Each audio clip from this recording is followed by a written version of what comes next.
doing, I ain't gotta like slow down and make this a thing. But what I really, really desire, that's a good word. What I really, really desire is to really share this journey with you so that if you're on something similar, then you can remember back to when Brother Freddie would kept saying it wasn't right yet. It wasn't right yet. It still ain't.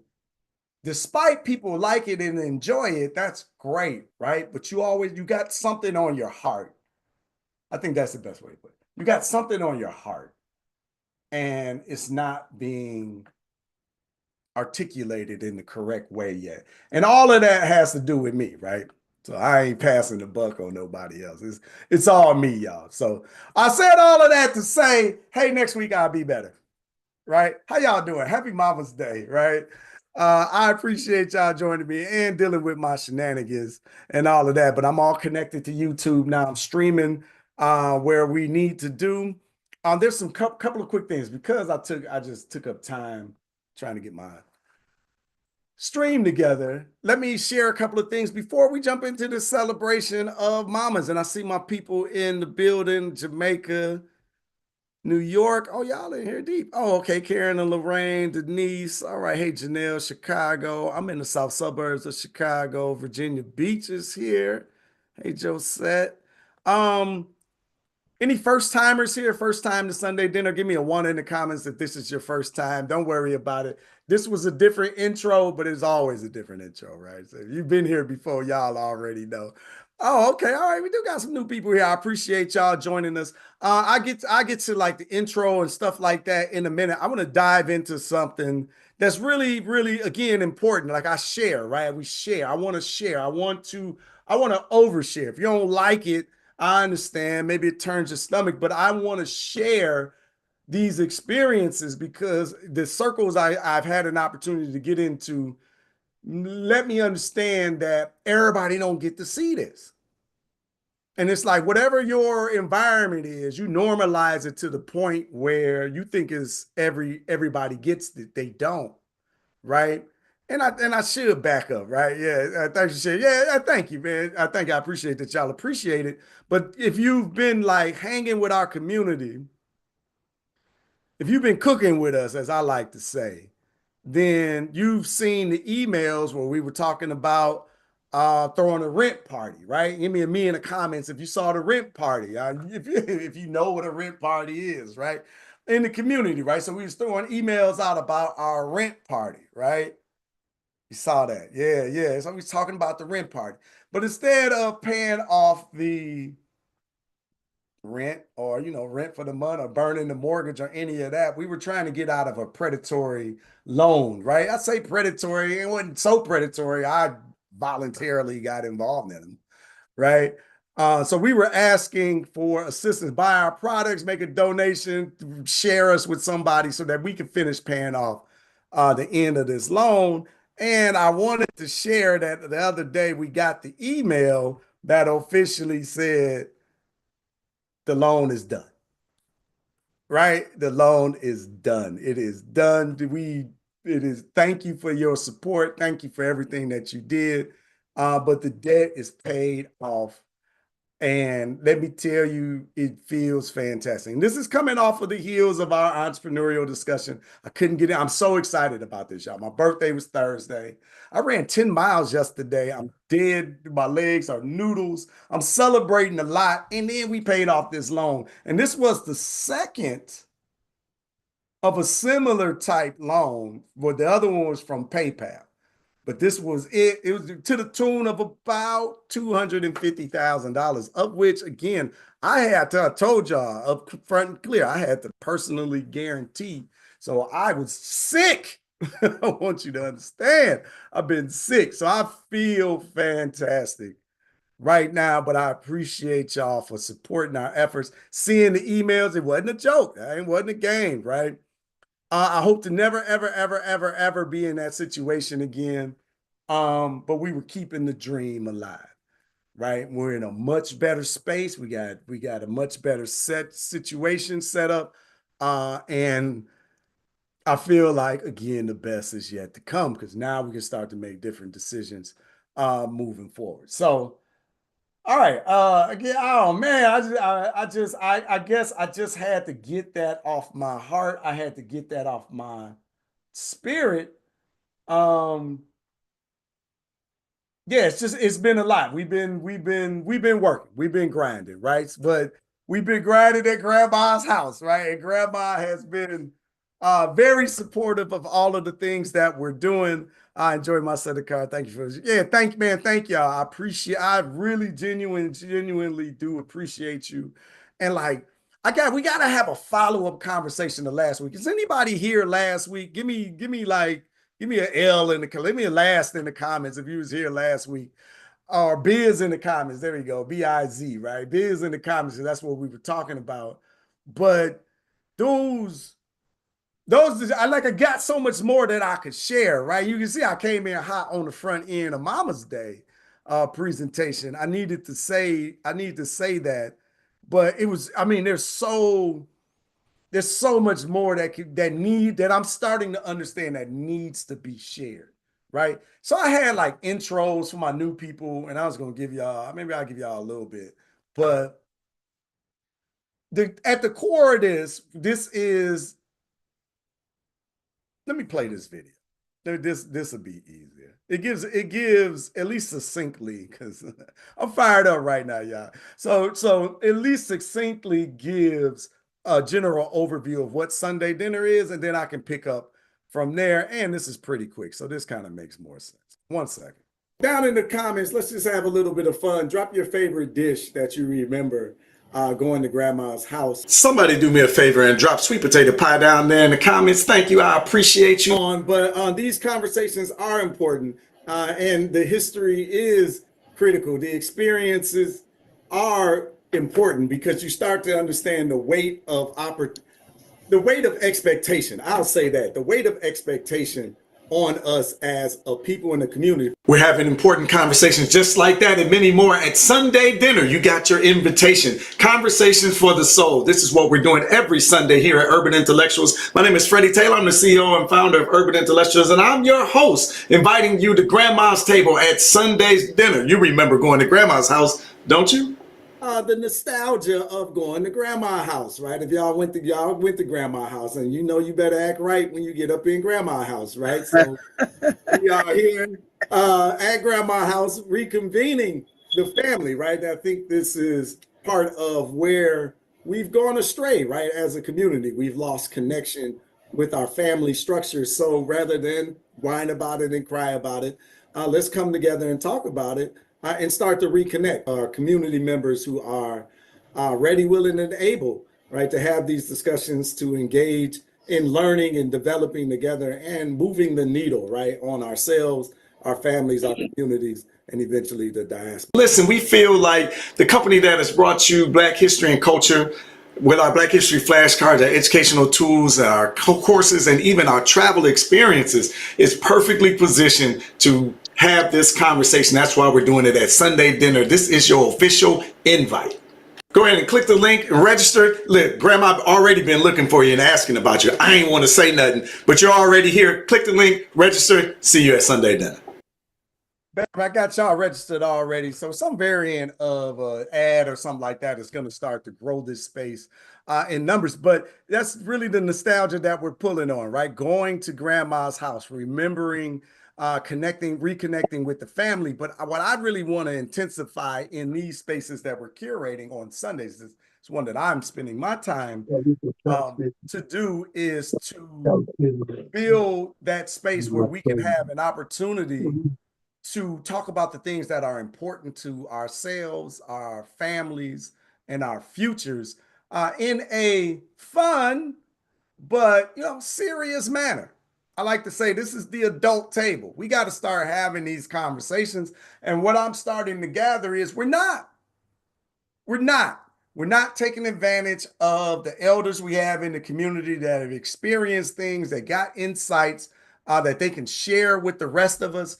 We're not learning what's happening with other parts of the family, right? Whether that's, our cousins or, keeping it in that metaphor, but just in the community, what's happening on a different side of the diaspora and what is going on with them. What lessons are they learning? What things are working for you right now that you could share with the rest of us that could benefit us all? Like these are the conversations that we need to start having in our communities.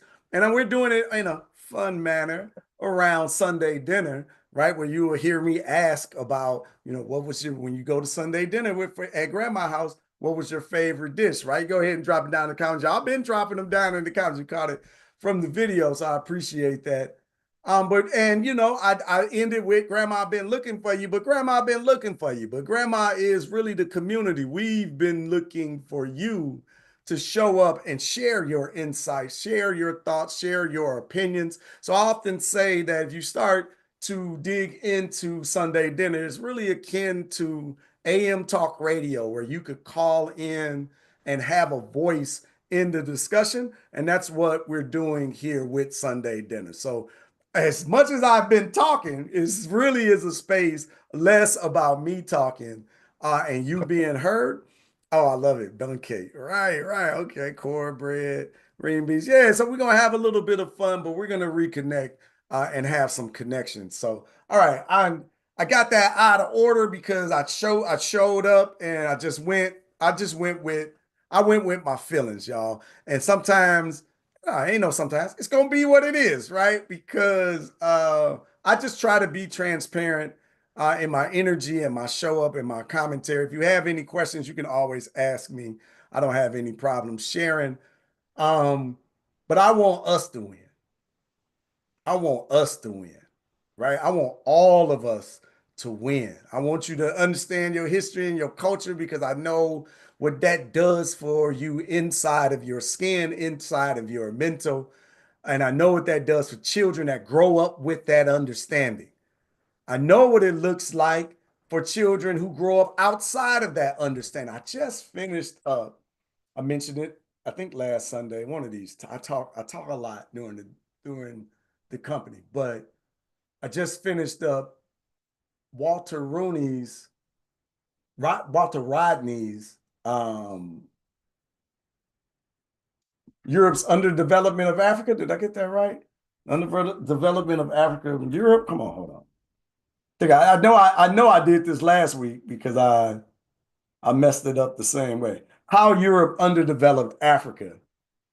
Yeah, and like that conversation, and then when he gets to like the history piece and the education piece, and you start to understand how colonialism I mean, I want to say mimic what was going on here in the Americas. It was always different, but it was important that the educational system was captured and infiltrated, right, and controlled. And that's what we get in the same educational system that we had. But it's interesting when you listen and you study about what was happening all over the continent of Africa, because in your mind, you could see how foreign and alien it is to tell young children of Senegal or Burkina Faso, to hit on a current topic, to tell them all about the history of France and the great French thinkers and French innovators and creators and mamas and and architects and generals and the wars of France and all of that instead of their own people. You could see how absurd that would be in altering the minds of those young people, but it's oftentimes we don't really see what is being done to ours. And we're complicit in it. A lot of us are complicit in it through ignorance, right? And through lack of knowledge. Maybe ignorance is more of a harsher term. But when you see it through the lens of Africa, it's like, man, what the hell are we doing? So I'm going to spend the day, the rest of the time. I'm going to spend the time honoring the mamas, but I want us to really be in the background thinking, what the hell are we doing? We're going to celebrate the mamas and all of the things that they've gone through in order to create the future, the opportunity, the present that we live in now, but the future that we're moving towards, all the things the mama or the Black woman has done for us. Like, what are we really doing as far as a community? Like, how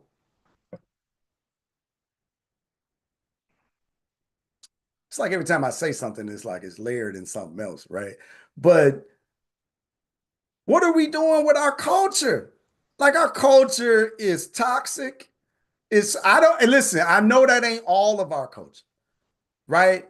But we got to do a better job of highlighting the better parts of it then, or something, because the trajectory that we're on is more than a disastrous one. I think the stats show by 2053, the net worth of the Black community is to be $0. And I know we love to uphold, Jay-Z and Beyonce and, these individuals that have a massive amount of wealth.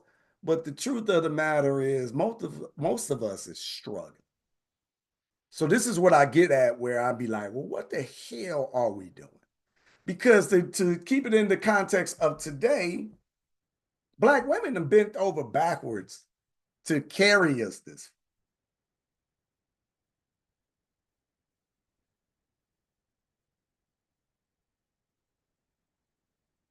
Is this it? This all we got? Is this really our best?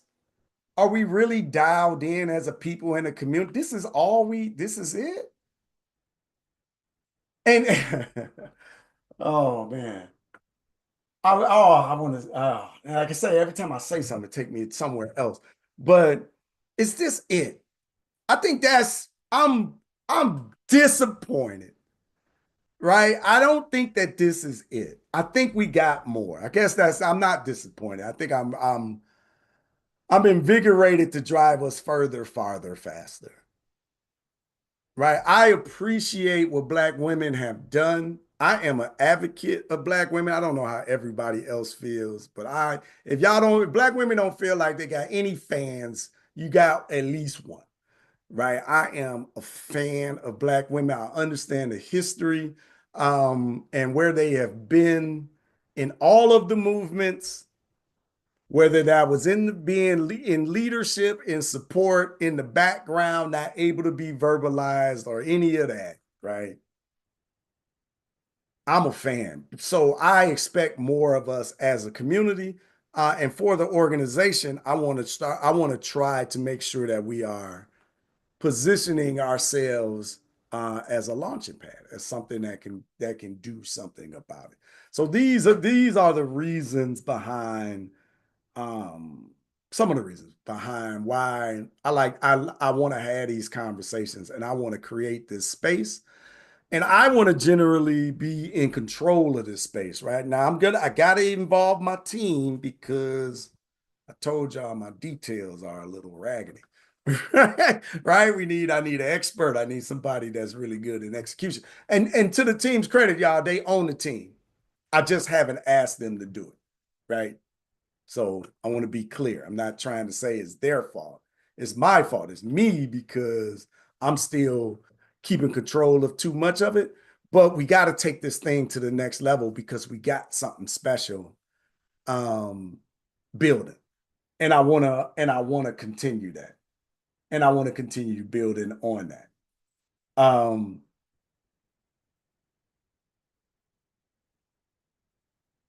yeah, I feel whole now. Right? I feel whole. I feel like whatever it was I needed to say, I feel like I got it out. The Sunday, these shared the shirts, right? The Sunday dinner shirt one day. I don't know. So here was another thing that I just did by myself on the own. And then like to put it on the site and to make it actually end up at your address, there's some tech involved in there that I don't know how to do. Right. I can do it. I gotta ask them to do it. Right. So I gotta ask somebody on the team. All right. So let me just do that. Let me do that while we're talking. I'm gonna throw out some questions and we'll dive into it. Accountability and responsibility is such a rarity. Yeah, team. The team is amazing. Every time I interact with some, oh, thank you for that, Janelle. I appreciate that. Let the team help you. Yeah, because Yeah, because we need that shirt. I mean, really, I could just drop it in the. I will ask in 1 second, right? So let me loft the question out. Let me bring y'all into the discussion, and then I'll do that right now because yeah, I appreciate y'all support. All right, Black Mamas carry us further than 9 months. Yeah, thank you. Oh yeah, nah, man, Black women, man. When you dive into the history of Black women, hey, just a shameless plug. Volume 2 of the Black History flashcards is all Black women, right? It's only 52 cards, but those 52 will blow you away because Black women are so hidden from their contributions to humanity, right? It's like they y'all already know. All right, this is the choir, right? Y'all already know, but we got to go deeper into the understanding. But today I want to introduce an opportunity for you to talk about your family, for you to talk about your mom, for you to talk about your grandma, right? Because these are our ancestors and our people that deserve our love, honor, and respect. And the stories are inspiring not only to you to others that hear it. And that's really what I why if y'all are in any of our membership programs or in our VIP customers club, right, you're getting invites to conversations, invites behind the scenes to the interviews that we're conducting, right? So we've conducted a number of them. I think we're up to about 10 now that aren't published just yet, but that is out there. But if you have an opportunity, you could come and get into those discussions and ask them directly. But we are diving deeper into the issues that we have as a community. I love the song. Boots on the ground, where the fans, Angela. Angela, all right, don't get me started with where the fans. Hate I missed the AI, but I couldn't be. Yeah, I understand, Janelle. I mean, but there's a lot going on. But if you are in those that programming, there's a lot more to urban intellectuals that meets the eye. Um, but I want to get a question out here. I want to get y'all involved. I gotta stop talking. I'm so fired up. I'll be waiting all week to talk to y'all. Yeah. I want to ask. All right, I want to say, hey, thank you and welcome to our Mama's Day show. Right? I ain't talked about mamas yet, in this particular day, but happy Mother's Day. Thank you to all that you do. We definitely appreciate you. And I know nobody would be here without their mama. Now, I don't know if you got a good adult relationship with your mama or whatever that is, but at least there was a birthing process. So we gonna give honor and thanks to all of that. But hopefully you got more. But for some of you that got some lessons, we want to hear from you today. So my first question that I'll ask is, what was your mama's or your grandma's greatest superpower? What do you remember, right? Always knowing what's going on, the cooking that healed your soul, speaking life into you, holding the whole family down, teaching lessons without saying a word. Like, what was it about her? Now, right, I'm gonna get to y'all. I love y'all too, right? We love our current mamas, right? I ain't going front on none of y'all, right? But we just, we want to honor your elders right now. I see y'all commenting. Thank you. Somebody raise your hand or unmic. Yeah, raise your Zoom hand and come to the stage. Let's hear some things directly. Don't be shy. Listen, if this is your first time here, it's okay. We don't bite, as they say, right? Janelle, come on to the discussion. There you go. I got you. Okay, I'm here. Look, I am so thankful for my mama. We were born 5 days apart. I'm January 2nd. She was January 7th. I lost her in 2015. Mm. But the best thing about my mom for me was that she always called me out on my crap. Um, sometimes your friends will tell you what you want to hear. My mother did not play that. And she was just matter of factly like, look, they don't have your best interest at heart or they scared of you. Either way, I'm not scared of you. I have your best interest at heart. And that makes no sense. What you're talking about makes no sense. What you're doing makes no sense. Fix it. And that would be her thing. Not just that it didn't make sense, but fix it. So she always called me out no matter what. She's like, you know what? I don't like him, but you got to figure that out. That Mm, place you at, you shouldn't be there. What you trying to do, stay away from it. And she was usually right. But when you growing and you learning, especially with mothers and daughters, it's a different vibe. And honestly speaking, a lot of times it was just she don't know what she's talking about. Look, who she thinks she is telling me what to do. That kind of thing. But as you grow, you know. Wasn't trying to tell you what to do, trying to keep you from jumping off the ledge, as opposed to rolling softly in the grass. right, So right. you learn and you grow. So I'm ever thankful for that through all the ups and downs, the in-betweens.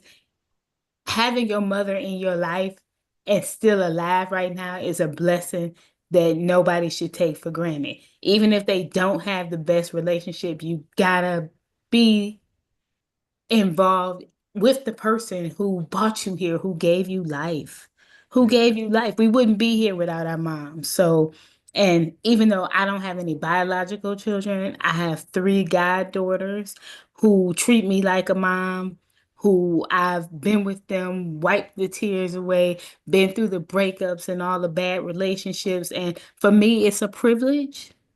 And the best part that I get out of that is my grandbaby. She just makes my heart sing. And Mm, she was so excited to see me when she came here to visit me for the first time in Chicago. And she ran in the restaurant, Grandma. And I'm like, Vina. And I understood what my mother felt in that moment. And yep, I treat her mother the same way my mother treated my sister when she had my nephews. You don't exist anymore. It's all about my grandbaby. They can't do anything wrong. So I'm just it's an emotional time for me, but I'm just thankful for what I had, for what I have, and what I continue to receive. And mm. that's Well said. Well said. Thank you for sharing. And I'll brother Ben, I got you coming next. I'm gonna throw this next question in with it, right? So anybody again want to raise their hand after brother Ben. Um, it's like in the same line, right? Who's the matriarch in your family and what did she teach you that shaped who you are? But same, pretty much same question, right, brother Ben? What you got to share? Yeah, I was gonna say, kind of tying in what you said earlier about we have a few blacks that are doing real well, Jay Z and whatnot that you mentioned, but overall we're not. Uh, I want to kind of like I say, hopefully tie this in. The mother usually was the one that kept everybody together. Mm, When mothers die or grandmother die, seems like the family starts to dissipate. Everybody kind of goes their own way. yeah. Everybody spends time more with their own individuals. When mother was around, everybody came to her house. It wasn't none of this, we're going to celebrate at my house and maybe I'll come by. Everybody came to mom's house. When she died, that went away.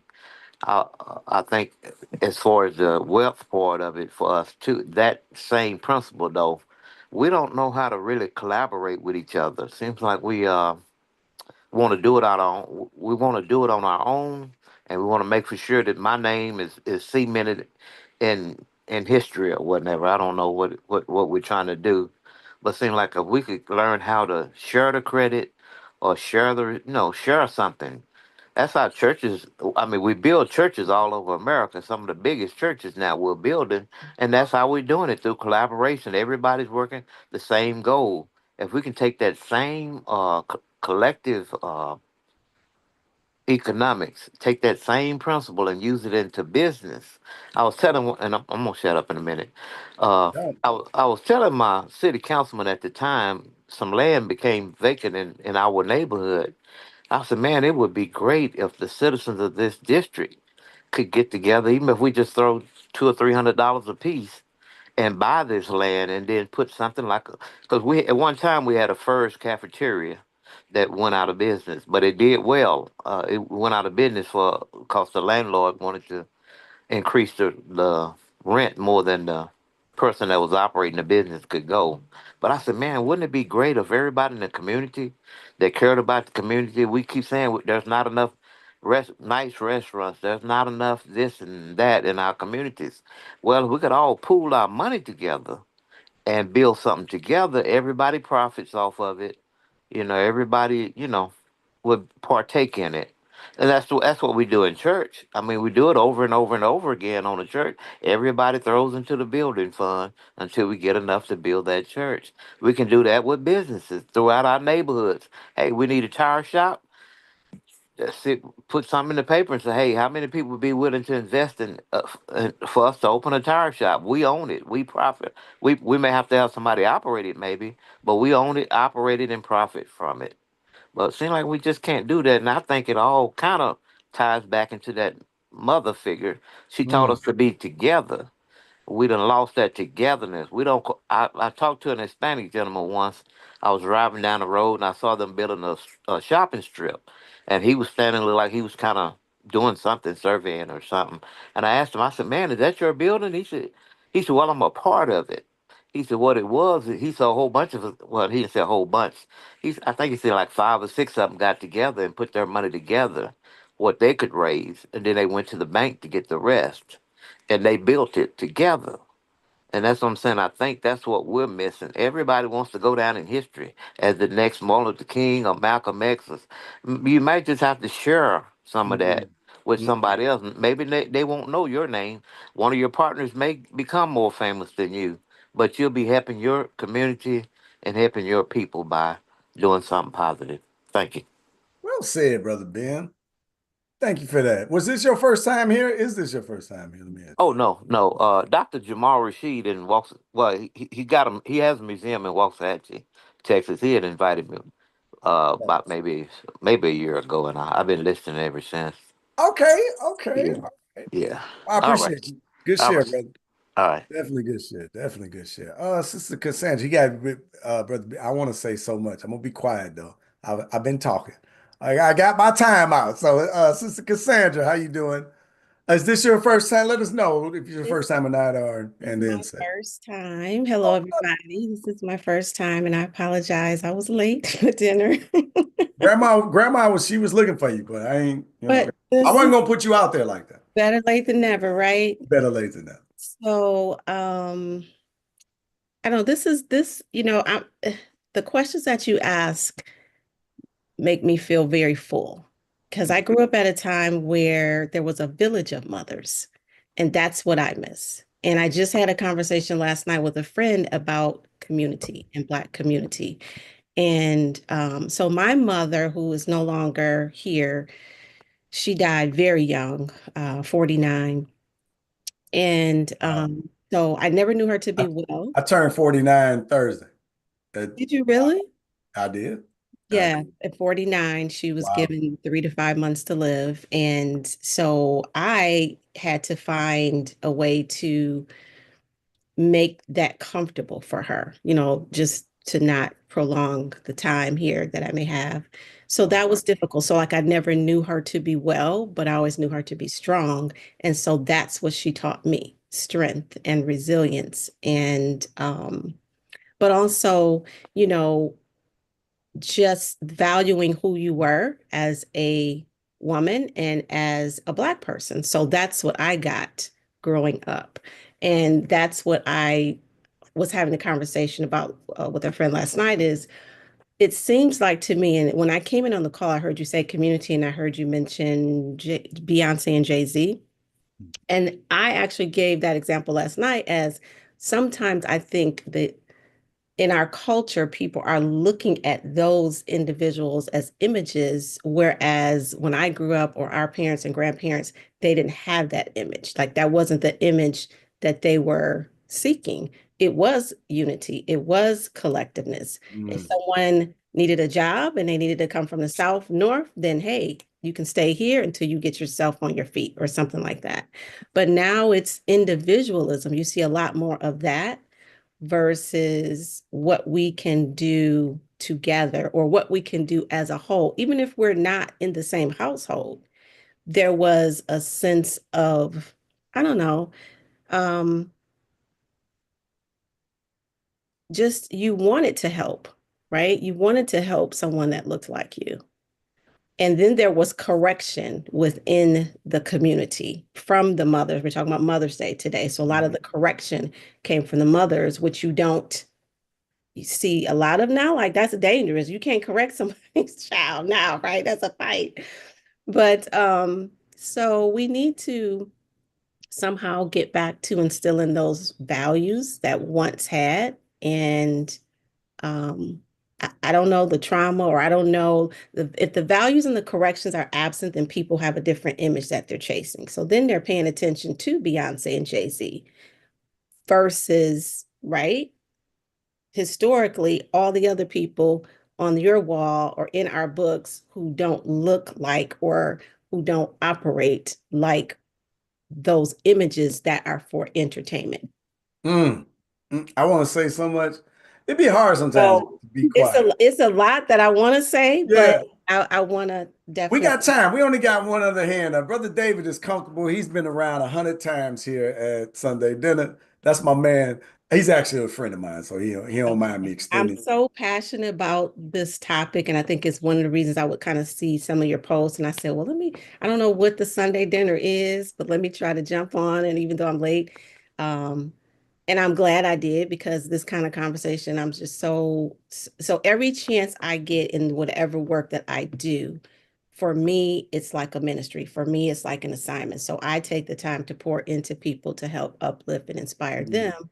And even I'll even mention a person historically, because a lot of younger people don't even know some of our, heroes from the past. They just don't know. Mhm. And we have to share that information. If we want to have community, we've got to be able to show them what that community looked like to Yeah. build what it is and what our vision for it is. Yes, yes. Oh, Sister Cassandra, you found a home. I hope so. I hope so. I hope so. Yeah, yeah, you found a virtual home. I appreciate you. Thank you for sharing. Thank you for coming today. Grandma said you can get an extra piece of sweet potato pie. So, on the way out, don't tell I nobody. Don't. welcome the food always. Definitely appreciate I'm you. from Alabama original, so I appreciate that. Oh, my mama I'm from in Michigan Alabama. now, but You in Michigan? yes. Get out of it. My mama from Alabama. She moved to Michigan with my daddy. I was born in Michigan, right from outside Detroit. Inkster, Michigan. Where are you from? Or where My you at? grandmother moved from Alabama to Inkster. Get out of It's here. Southwest Detroit and all of that. I'm in Farmington Hills, but we Okay. probably cousins. Right, right. Gotta do Somewhere that along the line. DNA. Gotta do. Somebody was some friends. Somebody. We Right, was at the right. It same was cookout. always like that, though. In order for you to migrate, it took friends and family to get Right. set up. So, No, that's real. And yeah, we gonna keep it going. I'm gonna keep it going, but feel free to come back into the discussion. But okay. again, thank you for feeling comfortable enough to jump on the mic. I definitely appreciate that. Um, Brother David, I'm coming to you. Brother Ben mentioned when Mama died, everything went away, right? That connection went away. I think I can't, that is like a really big point because at the epicenter of our families is generally Big Mama, right? And I know this modern, Cassandra, forgive me, I'm really raw here. In this space, you'll see me. I'll be more professional and everything everywhere else. This is like my shit, right? So, but in every other aspect, you see Big Mama, this and that, and then you hear this shit about oh well, the black man was pushed out of the family, and feminism and all of this. Listen, I'm not trying to undermine any of that. All I'm just saying is good men didn't have a problem with Big Mama getting the credit or the respect of the household because it's our household. It's like in my household right now, if my children grow up, become successful, get on the mic and just talk about mama and be like, "Boy, mama, I love mama and this and that." I ain't mad. I know me and mama did this work. The hell is you talking about? You ain't gotta call my name. Like, what's the scene? What's the scene there's a scene like, there I feel like you don't like me. I don't like you. You got lights, right? Like them lights come on. Like I'm That's like, offensive. what we talking Offensive. about? Everybody eat. I don't know. I feel like, all right, man, I'm taking shots at y'all. David's the perfect next person because I know he gonna step up for the brothers. But like, do you really need your ego stroked every damn moment? Like, I was thinking about having this show and dedicating it to mamas. And I was thinking about the brother that's going to say, well, what about the black fathers? What about the men? Like, brother, I am a black father. You think we ain't going to do a Father's Day special? Like, what? Oh, like, we're like, I don't understand. Sometimes I don't understand this. All right, maybe I'm saying too much. Brother David, come on in here, man, because me, and then me and Brother David, sometimes we'll be at odds on discussions, right? So it makes good conversations. So I'm wondering where you coming down on what I'm saying now, brother, and what do you have to say? I know I didn't say it a lot already, so where did you want to chime in? Well, I just want to say happy Mother's Day to all the mothers out there. And um, I was thinking about what was said regarding how women or mothers hold things together.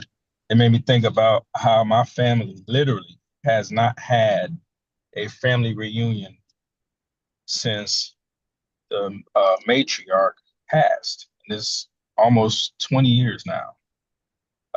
She was the one who did all the family reunions, and she made sure everyone came up from Mississippi and Tennessee and all the various states. And we don't have that anymore. So that point definitely resonated with me. I think that was um, Brother Ben, right? I think Brother Ben said that. Ben Brown. yeah, yeah, and then it took me to another point I wanted to make is that uh, in the Quran it said heaven is at the mother's feet, and that took me back to what the movie, not the movie, but the TV series that I'm late to. I didn't watch it when it was popular, but I'm watching it now, and it's called Godfather of Harlem. And in that movie, you had uh, a daughter that was raised by Bumpy Johnson and his wife, and it was actually his granddaughter because the mother, unfortunately, was on drugs, a drug addict, and it was this fear about telling um, the child the truth because the mother had cleaned herself up uh, through the help of Malcolm X. This is the narrative of the movie. And so that point she made is the point that I just stated as far as having been at the mother's feet.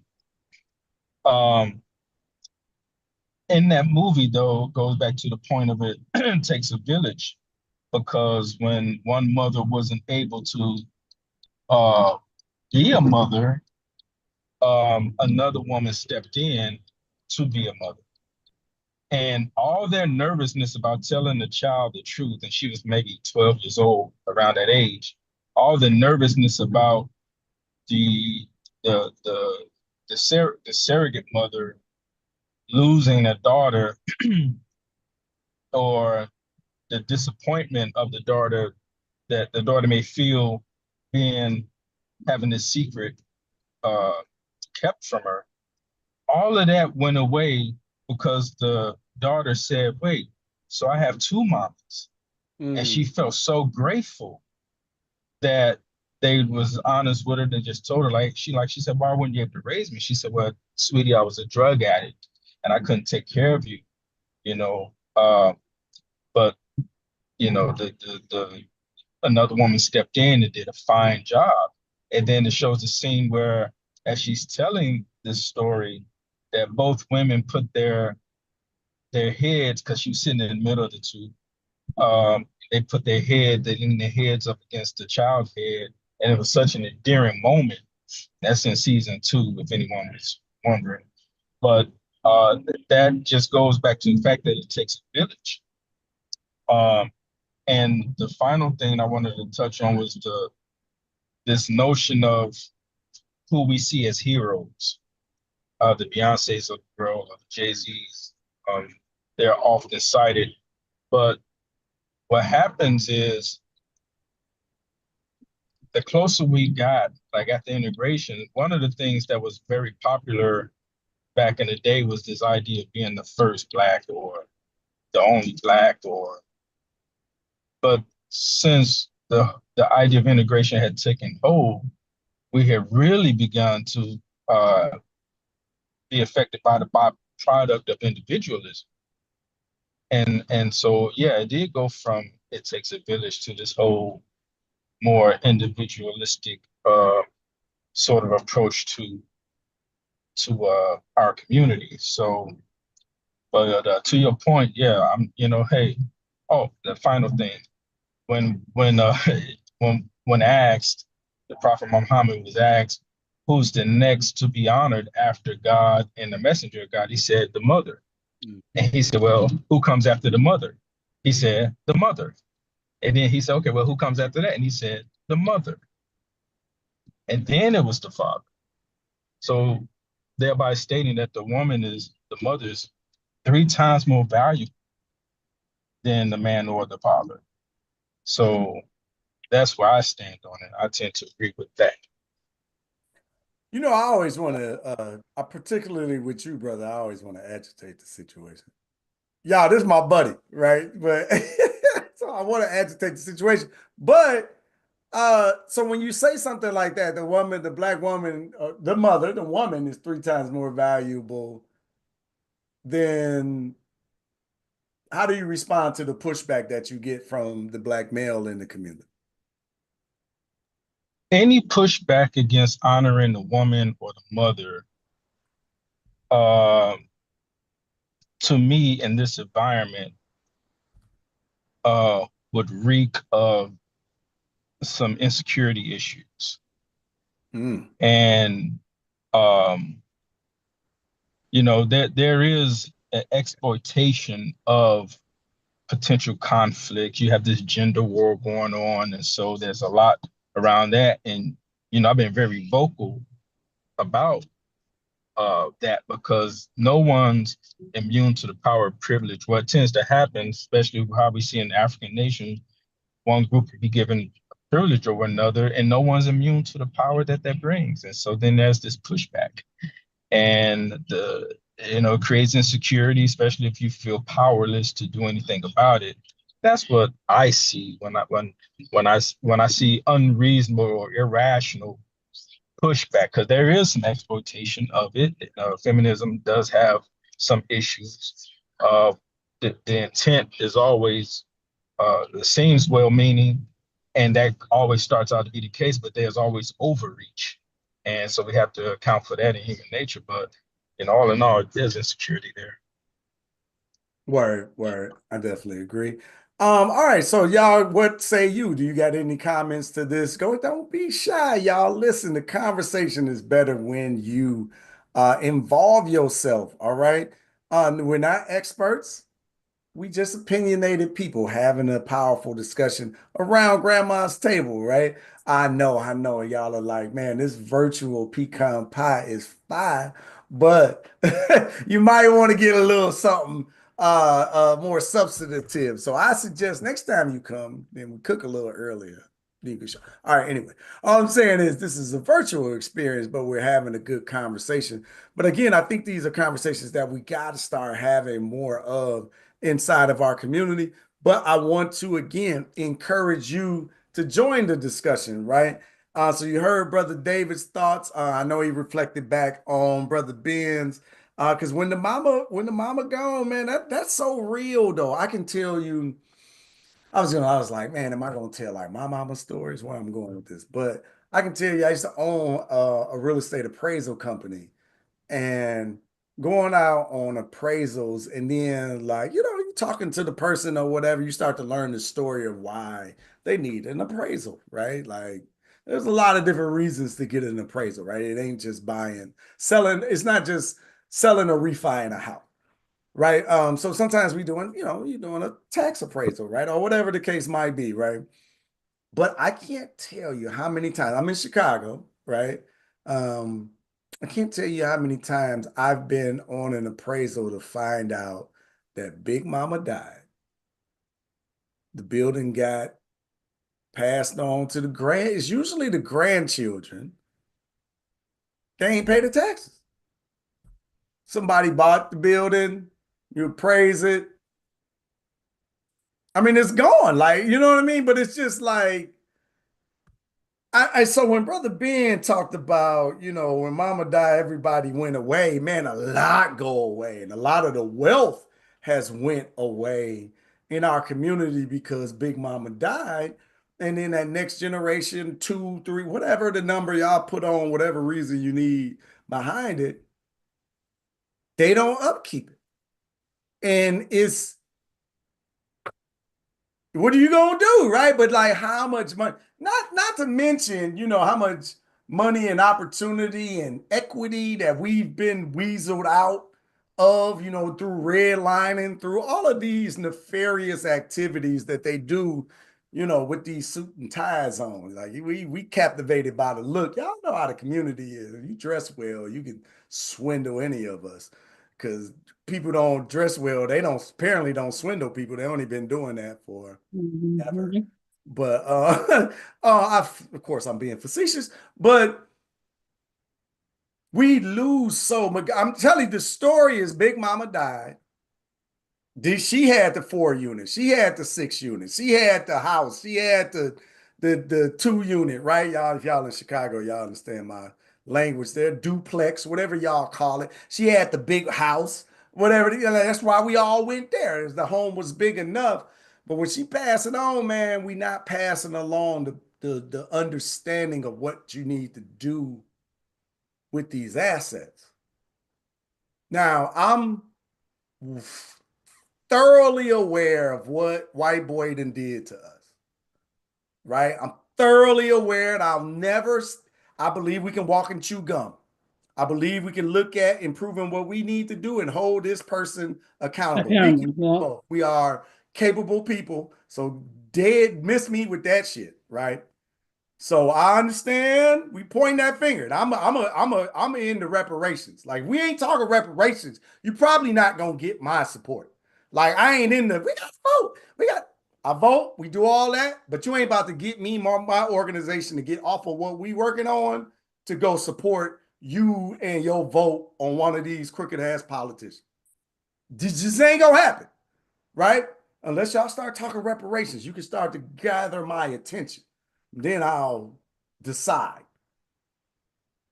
But are we going to hold that boy accountable? But we're going to hold us accountable. We just got to start doing better.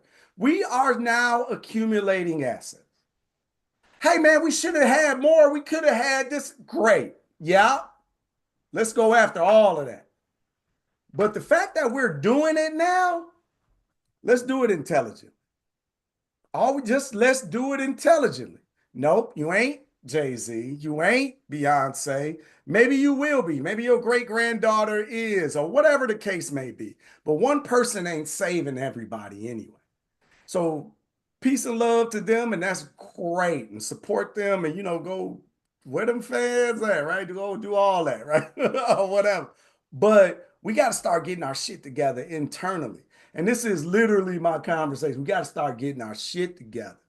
Because we playing a lot of games. Because, all right, you ain't accumulating a gazillion dollars and passing it along in your family, mama, right? Matriarch, patriarch, whoever that is. But you got the opportunity to pass along this snowball of understanding. And you got a set of assets that you need to transition to the next generation. And we've been around long enough. We've been around long enough to understand the game is taxes. And if you ain't playing that game, you ain't playing. You just a victim. So let's grow the hell up, right? Because a lot of people tell us, or a lot of what you hear in our community. So I'm in a fortunate seat, y'all, because I get an opportunity to talk to us. And a lot of shit that I hear is, well, I don't really understand that. I don't get that. Well, that's like that finance stuff, this and that. You gotta grow up. This is the game you in. And if we as matriarchs, as patriarchs, as parents, as cousins, as brothers, as friends, as mentors, as compatriots, as people in the community, as somebody on Sunday dinner, if you ain't gonna step up and say something, then your ass needs to get out the way because you can't allow people around you to talk like that. They gotta grow up. The things we're talking about, it's not difficult. You can't not understand it. You don't need a super high IQ to get this. You Right. just got to put some paperwork in place. You got to make some decisions to spend your money like this. You got to decide some core principles that you're going to pass down to your family. Right? All value ain't just money. Generational wealth shouldn't be just about money. How we operate, who are we as a people? What are we all about? Right? Is it just money? That's all you were concerned about? How poor are you? Right? But what are we passing on and what are we intentionally doing? These are the conversations we not have. I don't know if we shy. I don't know if we afraid. If I don't know. I don't know what the hell it is. But I know when we look at models that we dream about, they got stuff in place. They're having these conversations. When Big Mama died, as Brother Ben said, when Mama died, everything went away. When Mama died, she was prepping somebody to step into the role for the family. There was people being groomed for the position. Your family had value. Today, we just talk about family like family ain't shit. Like it's the worst thing ever. Ah, I got these damn sisters or brothers. They just be, man, my auntie ain't, nephew on. Is that all you focusing on? Now listen, I ain't saying none of that ain't in my family or that ain't in our families. I'm just saying, what is you focusing on? That's it? That's what you see in the totality of your family that's been around for tens of thousands of years. Now, you don't know the whole tree and the whole thing, but you also ain't even trying to figure it out. You're just complaining about the people around you. Now, hopefully, I'm not talking about the people on this call, right? I don't think I am. But I need the people on this call to start thinking bigger because you're controlling what's going to start happening in your family. So I don't want you to be, what did he say? I don't want you to be in the passenger seat. I want you to drive in your family. I want you to set the tone. Georgia, come on. Georgia, Right. Georgia. I think Y'all know I do. I think part of the problem is that um in this generation, and I know for Mm. me, I was the youngest. I am the youngest of nine, but of course there are only two of us remaining. And as the youngest, I ended up having to more or less carry a lot of the load in my family. Um, if somebody passed away, I was in charge of all the funerals and, and um, when we continued to try to have the family gatherings, I was in charge of trying to do the reunions every year. And so I want to say 2 or 3 years ago, I said, I'm getting older. I need you, the next generation, to begin to start to take on some of these responsibilities. And I could not get those people to want to do anything. I'm like, you guys know technology in a way that I don't know technology. You have all these skill sets, and you're talking about a creative family, okay? And most of us have them. I got a couple of nieces that sing internationally, so they got skills. Okay, they're musically inclined. I have family members who are some amazing artists. They can, create things. I mean, and I'm like, the skill sets are here. but I need them to, come in and begin to work those as a unit, and like you say, instead of as individuals. So I'm trying to figure out, okay, I'm going to explain to you guys that I'm now in my 70s. I'm not going to be here forever. And we need, some new voices and some younger people to begin to do some of these things. And it's amazing.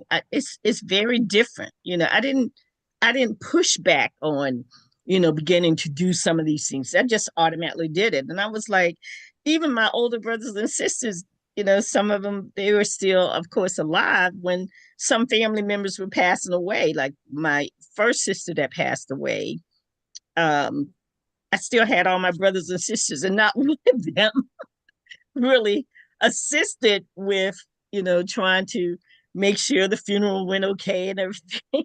It was just so amazing. And I kept, after a while, I was like, how did everything fall on me? I'm the baby.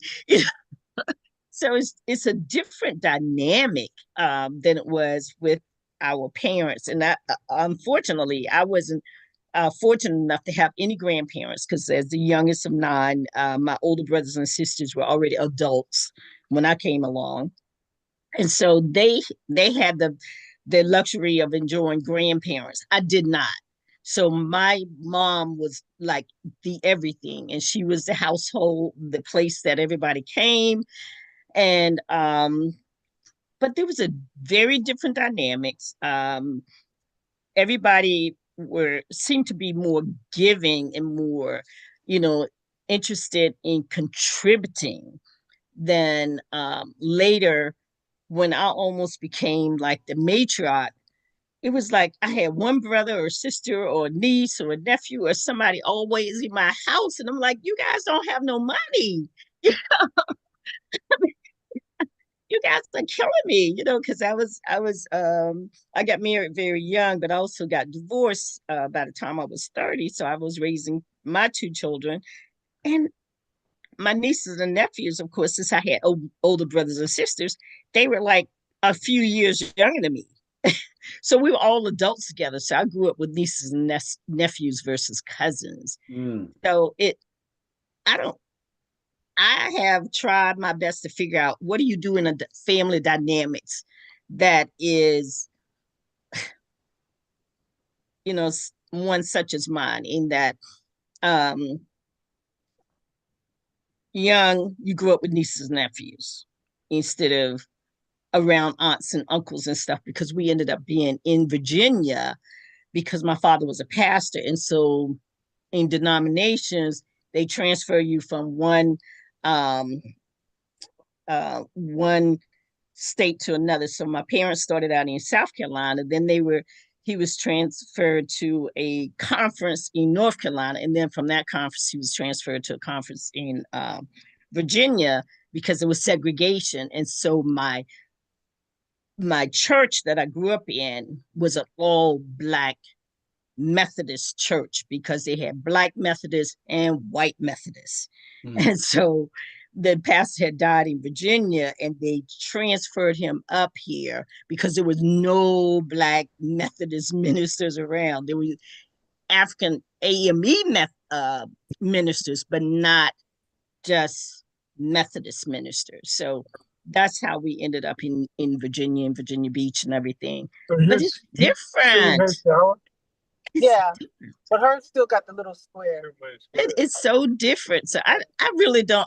Look, I have been trying for years to try to figure this thing out, and what are some of the things that family can do to try to change some of the outcomes, and then remain positive at the same time. Trying your best to try to remain positive. But it's almost like every time I turn around, there's somebody else that's needy. And even though I was the youngest of nine, I always felt like I should not be a needy person, that I should be able to contribute to my mom. And so my mindset was, if I can find a way to afford my clothes, like people like, oh, well, I'm poor, I'm this. I never saw it in that manner. I saw it as a contributor to my mom because, of course, my dad died young. He died at only 48 years old, and she remarried. And then, fortunately, my stepfather lived until I was 20 years old. So I had a father figure in my house all the time, always had one. But um, I never felt like my mom should ever have to take care of me fully. Whereas I don't see that mindset in this environment. It's like, gimme, gimme, gimme, gimme, gimme, from generation to generation. It's like really weird to me. So I'm just in another totally mindset. So I just thought I should throw that out there and share it. Maybe somebody has some answers. Well, I don't know about the answer, but I have a shared experience because I didn't grow up with cousins either. I grew up with nieces and nephews. So I got a similar, like the gap between me and my siblings is 15 years. So, and it's six of us. Mhm. It's interesting because my seventh brother is actually my nephew. He's older than me. But he's actually my brother, but we grew up together, right? So if you hear me talk about seven siblings, that's what I'm referring to. But the actual gap is 15 years between me and my nearest sibling, up to 22 years. So they were having babies. I grew up with the babies, right? And like it'd be weird. So I gotta understand it because I'm over my big brother house and playing with his children because we peers. Something happened, get everybody getting in trouble. I'm like, he ain't gonna be yelling at me like that. Like, I don't see, I can understand because I'm about to call mama. Mama, Kenny tripping. Like, I don't know, come get me. I'm out of here. Like this, I ain't got time, right? But at least I got an understanding on that level. But but other than that, I would just say that I don't know if it's really that much different, right? Because you're like the next generation, they're not taking on the responsibility, right? But if you think about it, your siblings didn't take on the responsibility. You did. And you obviously are like just a normal family member, right? Like it's the family. You're the glue. I can think about my family. The glue is my brother. Like he the glue. Like if he ain't there, like he making sure everything is happening, right? Dad's 95. He is the one. Now my sisters are right there. Like out there, everybody contribute, but somebody is the glue, right? And it just happens to be my brother. I think every family is different. So I'm saying that to speak to the next generation. Well, my case is a little different. Took me a minute to find my hand on my phone. Oh, But okay. I'm from a family of 13. Mm-hmm. Um, there was 9 girls, 4 boys. There's 6 of us still living. I am, the quote, the baby of the family. That is I'm so 81 years young. okay. And it's moved on. My parents, we didn't have cousins because my mother was an only child. My father was an only child. So the cousins were of that other generation. We had old people for cousins. We was like, we have old people. They weren't probably old as we thought they were, but they were probably in their 50s, which we know is not old. But it's a different thing in the different generations. Um, it's like we lived in separate families. The older group, 3 or 4, was kind of one family, the middle group, and then the end. So they were like, my parents were very, very young when they married. So each generation in that was probably treated differently. Probably Mm, when they got to me and got to the end, they was probably a little tired. So we probably got away with a lot more than the older ones. But we believed the stories they told us, so we didn't get into as much trouble. The kids nowadays, they have to try it. They don't believe you. But we were believers You in believe that fat if meat you is did greasy? that, you would be in trouble. You remember that But saying? I but believe we fat were, meat is greasy. huh? You believe fat meat is greasy? Remember that? Look, we had heard the stories. My mother taught in parables.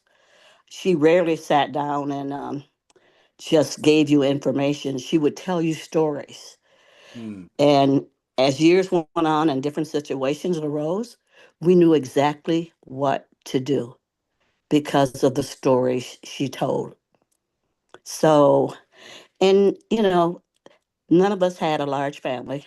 Um, I have two, most people had two, maybe three, and some adopted. So, but we were fortunate. And we know that at the age we're now, my oldest person is my sister. She's 94. And like I said, I'm 81. But we have been so blessed because, a lot of people didn't get this far. Mm-hmm. And yes, we have our aches and pains, but God has been so faithful. And so sometimes, we look at the world we in and what goes on. And I'm just trusting and believing and loving because, I don't know how people survive with no hope. Mm. And so for us in this time, each day we wake up in hope and assurance. And like I told my son, he's 60. He thought 60 was old when we were 60. He said we were old. And so when he turned 60, I said, "Well, do you feel old?" He said, "No, I'm not old." But so I just this is my first time on this program, and I kind of slipped in and out before. But I think it's a good community in that you get to hear. This would be unheard of like years ago. I mean, it's so good that you took the time out to say we need to have a conversation across the country, just Yes. like the Black Women Who Lead. I'm on some of those. Those were opportunities that we would not have had to have spoken to someone who lived in Chicago. I'm originally out of Michigan. I live in North Carolina now. Okay. But to be able to talk to people from all over the world and to hear their viewpoint, Yes. to listen to their story. And our stories are not that different. Mm-hmm. They are not that different. So I would encourage, I'm going to send this link to my granddaughter. I've got a couple of people, and I don't, like I said, I just have two children and five grandkids. But everybody, the youngest one is in college now.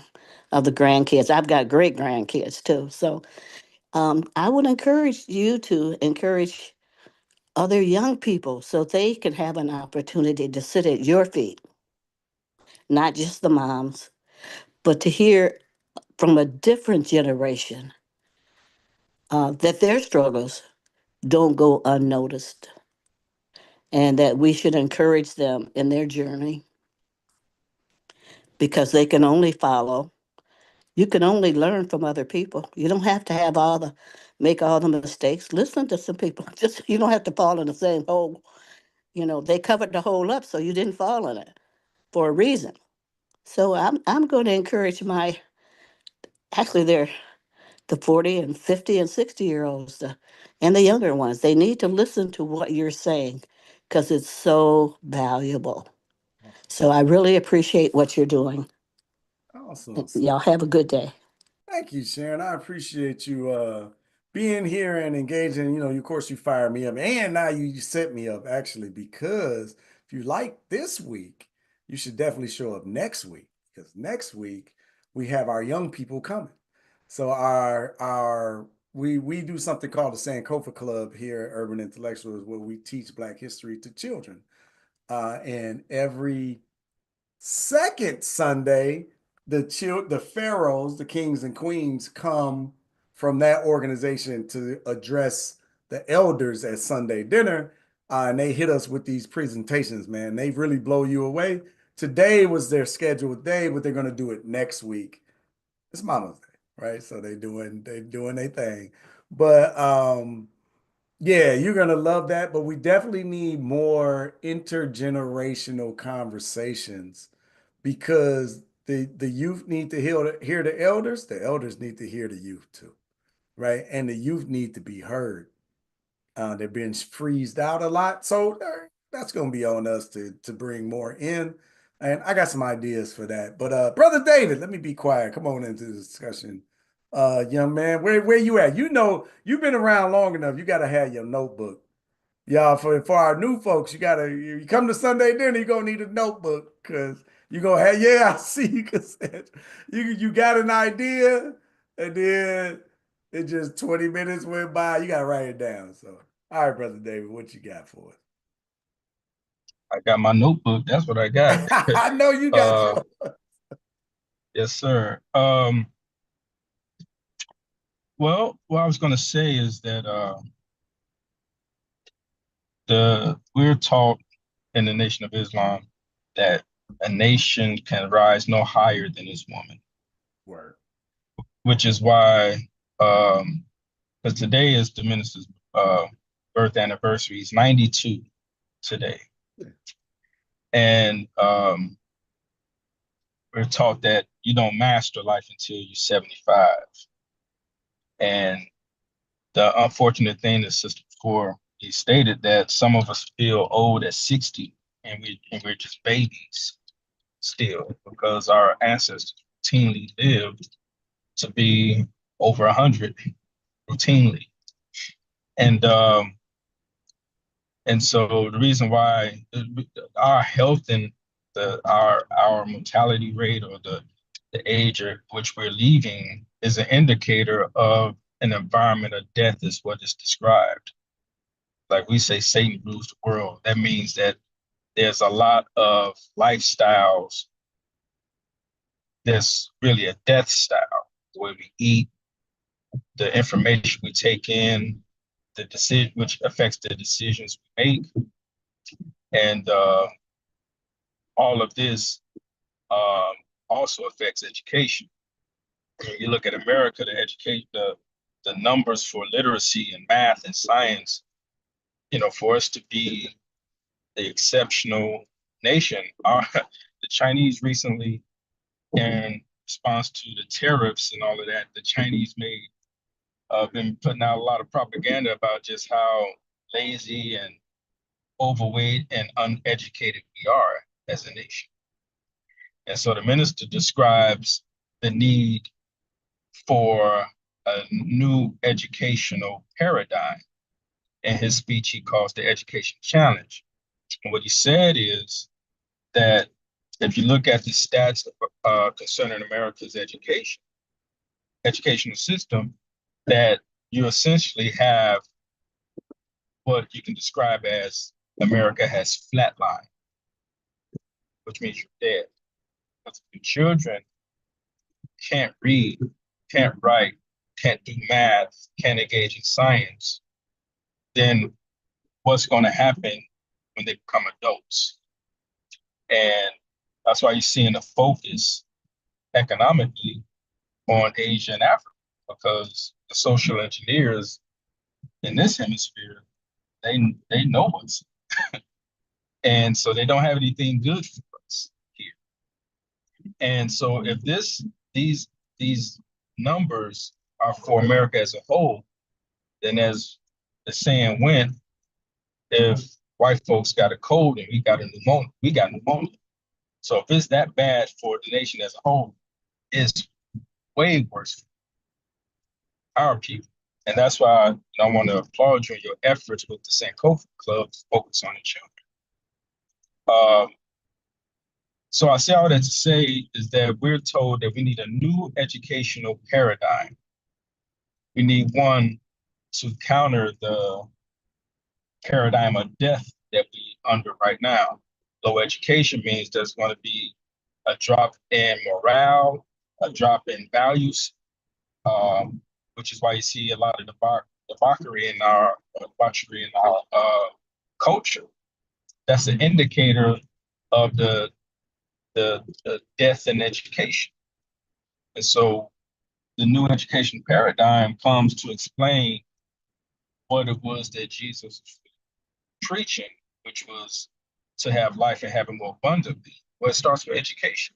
It starts with knowledge, not just knowledge itself, but a knowledge on how to sustain life, a knowledge that's going to have you making better decisions so you don't leave this world early which unfortunately a lot of us are doing. And how to feed off that. He said, I'm the bread, I'm the throwaway, I'm the 7 I ams is that he went into. But all of these things will let you know that if you're feeding off this, if you're drinking from this, if you're aligning yourself like this, then you will have life. And so where we at today in our culture, we have to snatch back our culture because our culture has been weaponized against us. It's promoting death. It's promoting things that I never thought that, you know, to be a drug addict or a hype back in the day, that was not a good thing. But now they brag about it. They sing about drinking lean and all this other sort of stuff. They brag about smoking the weed that's laced with fentanyl. It's killing people. You know, and this is what we're promoting. We're promoting the death of family because the women are paraded around as prostitutes and the men are paraded around as murderous maniacs. This is what's in our culture. And this is a direct result of, you know, dumbing down society, dumbing down our community, which result in this prison pipeline. They have nothing good for it. This is all devilish. This is all satanic. And so if you really understood scriptures were meant to counter all of that. We're just giving you things to help you restrict yourself from overindulging, from being nihilistic and selfish. And we talk a lot about how to keep things going in the community, but there's a lot of selfishness, a lot of individualism. We've adopted their culture. We adopted the culture of the oppressor. That's how he is. And integration, as Dr. King said, he feared that he integrated us into a burning house. Well, if you look at society, you see that, yes, everything that we reflect now could reflect them. And it's leading to our death. And so in order to turn this around, we got to really, our culture has been captured. The thing that that's most important to us is music. Every group has their thing, and our thing was music, because that's how we told the stories. That's how we fought back in the 60s, the 50s and 60s. We put everything in the music.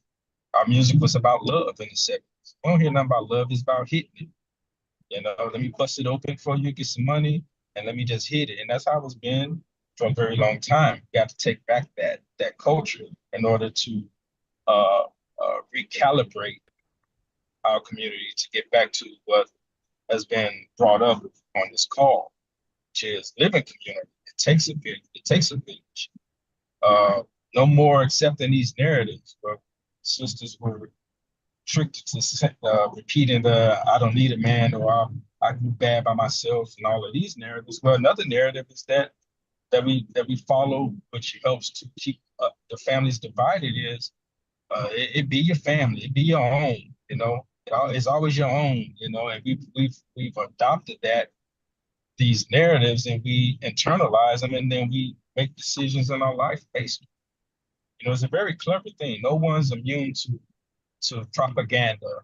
No one's immune to look how quickly they've turned off this so-called white guilt. If you're paying attention throughout social media, you see this push of the end of white guilt. You know, and so basically they're letting you know that even on the liberal side of the aisle, that all of that is over. You know, all of that, you know, integration idea from our so-called allies, all that's over. You know, so it's gonna get way worse. We're taught that the way that we solve 95% of our problems is one thing that we haven't tried since before integration, and that's unity. Before integration, we was forced to be united. After integration, we thought white ice was cold. Now we realize that we have no friends, especially after this past election. So now what we got to do is just practice, you know, what everyone else practices, which is unity. We have the money, we have the education, we have experts in every field. You know, we have the blueprint. You know, we just need to follow the blueprint unite, do what All everybody right, else all was. The right, all sister right. was. Hold on, brother. Like, cause I mean, I know we all agree. Here's the thing. Where we at? We scared? Where we at? I don't know. I don't want to stop you. I just wanted I would have say what I think a lot of us thinking. Well, what the Well, I Well, mean, I think it's a there's. conversation. I think it's a conversation that needs to be had. But my question to you, for instance, the number of people who are on this call, just looking at some pictures, and I'm just making some assumptions that we there are not enough people who have elementary, the school age children. I've worked in the educational. I came from the business community, but in these latter years, I've been working in the schools. And nothing breaks my heart more than to be in schools. I mean, I worry about our children. I grieve for our children because I hear what they're saying, what they're listening to. And no one seems to believe it's their child. And Mhm. I'm here to tell you it is your child. Teachers are leaving the classrooms in droves. Mhm. Believe it. Young people are saying things. I asked them, what happened to your sub? Well, she walked out. Well, let's talk about what happened. And of course, it's never anyone's fault, but it is their fault because whatever they're mimicking, your parents are your first teacher.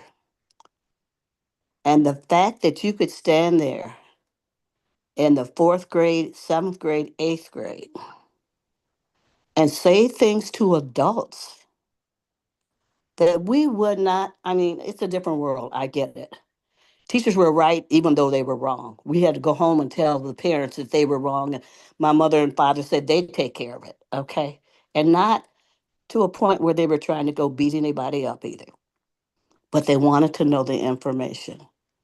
Our children can't read. It will not take much for them to say, to work at McDonald's, you need to be able to read at a certain level and do math at a certain level.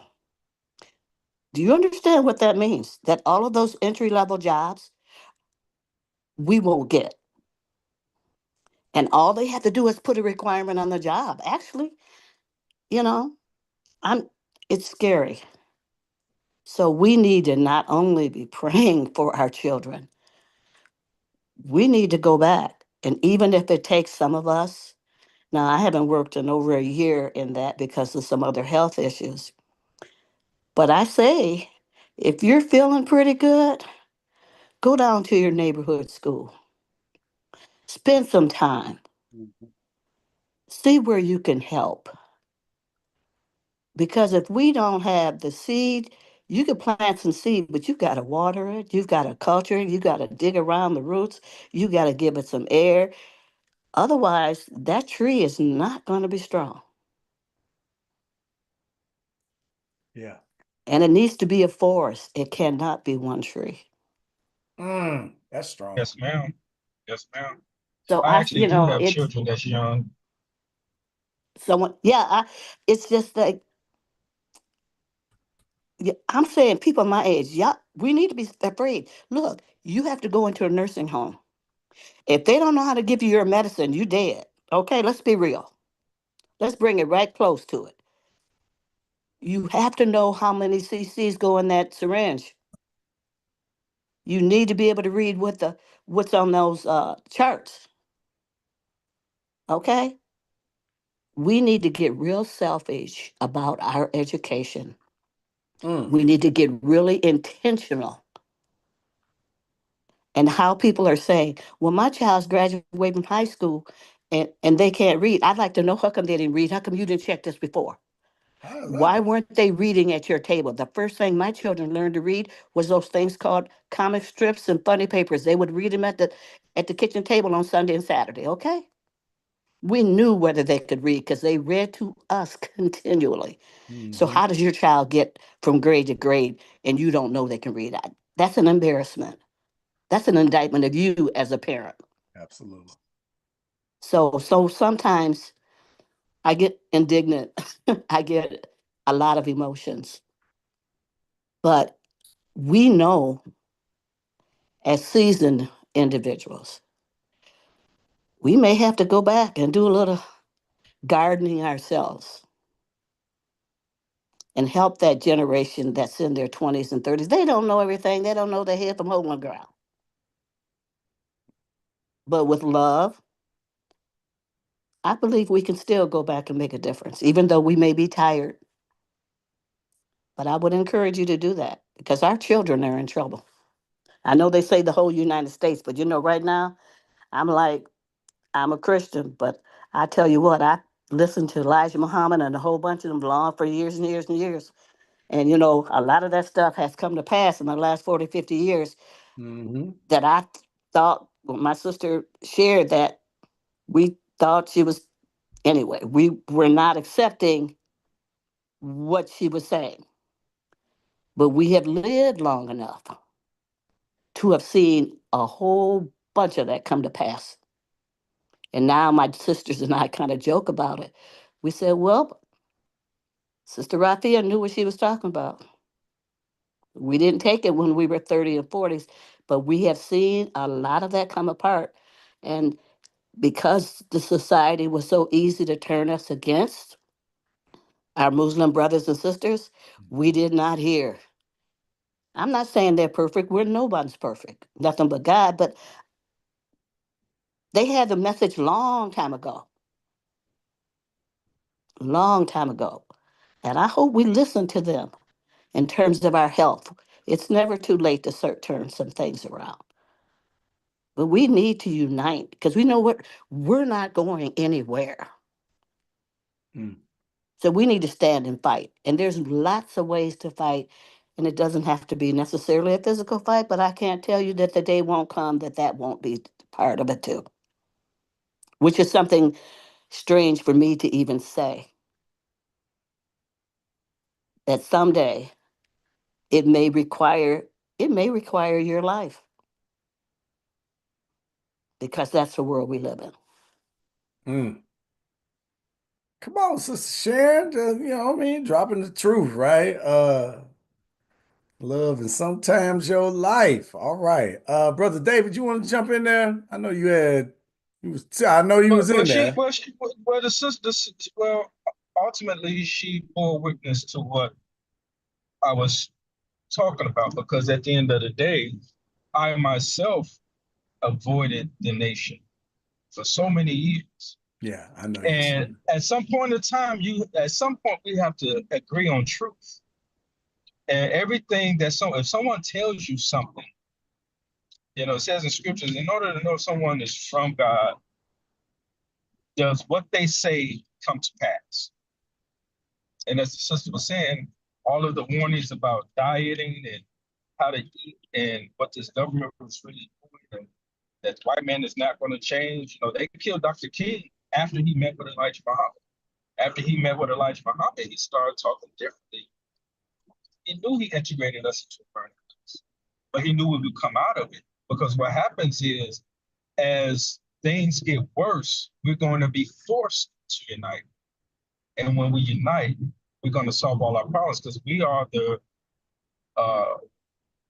we established civilization, mathematics, science, the whole world came to learn at our ancestors' schools. And so we have it in us. We're natural builders, and we will build. We built after when we were emancipated. They didn't give us reparations, but we went around and built dozens of cities and towns that were thriving. We can do it, but right now, unfortunately, we're hypnotized by our proximity and nearness to our oppressor.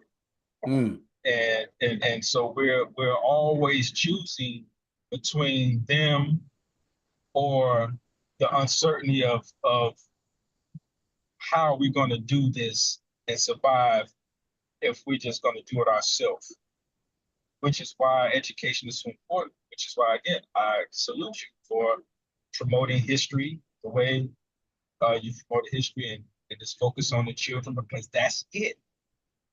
And as things get worse, because I'm not really worried about the systems and all of, I understand where the system's coming from. But yeah, I know it's just an example, but as far as like, the young folk got to know how many CCs going that syringe. But I'm not even worried about that, because we're gonna have a new system that's gonna take care of our elders properly.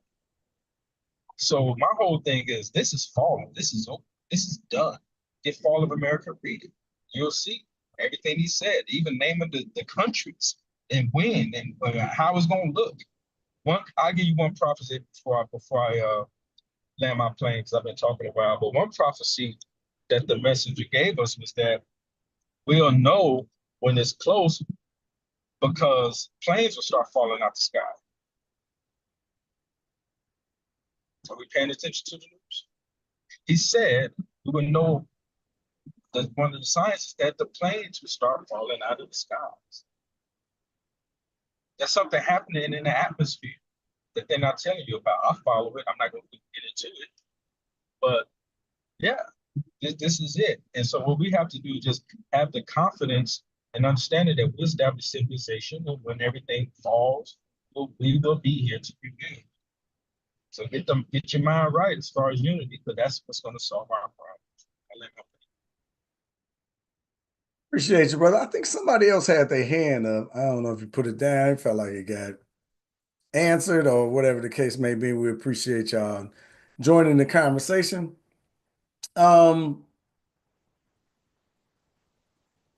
It's a lot, right? I mean, it's a lot to what we're doing in our community and how we gonna move forward. But I love the solutions. I love moving forward as a community. But I'm wondering, I'm trying, Brother David, I'm trying to maybe can you, all right, let me ask you a question as I'm trying to, I'm trying to turn the conversation into my next point, but I want to leave it a little loose, right? So don't land your plane, pull back up. Hold on, we got an issue on the runway.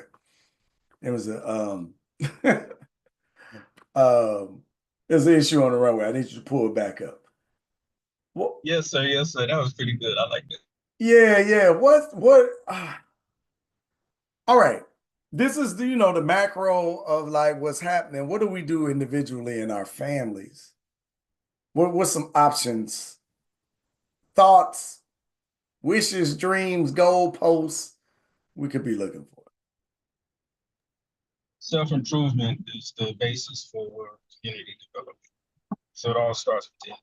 Mm, And what we do is, the way we turn people's lives around, like in the movie Godfather of Harlem, you see them strapping people to beds in order to break them from their addiction. That's not how it was done. That's a dramatization. How it was done was telling people who they are. And a person know who they are, they don't want to defile themselves to that degree. mm. There's a video of a brother from the 60s, and he was talking about how he was on heroin. That's what they call it, heroin. I was on that heroin. He said, man, they asked him, how's he doing with his addiction? He said, man, kicking that addiction was easy. The hardest thing I have is finding the suit to go to the mosque. But once you people know who they are, you think differently. So how we have a process that we're told that David defeated Goliath with 5 smooth stones, but he only needed one. That one was belief in God. But the other stones represent fasting and charity. When you're fasting, you're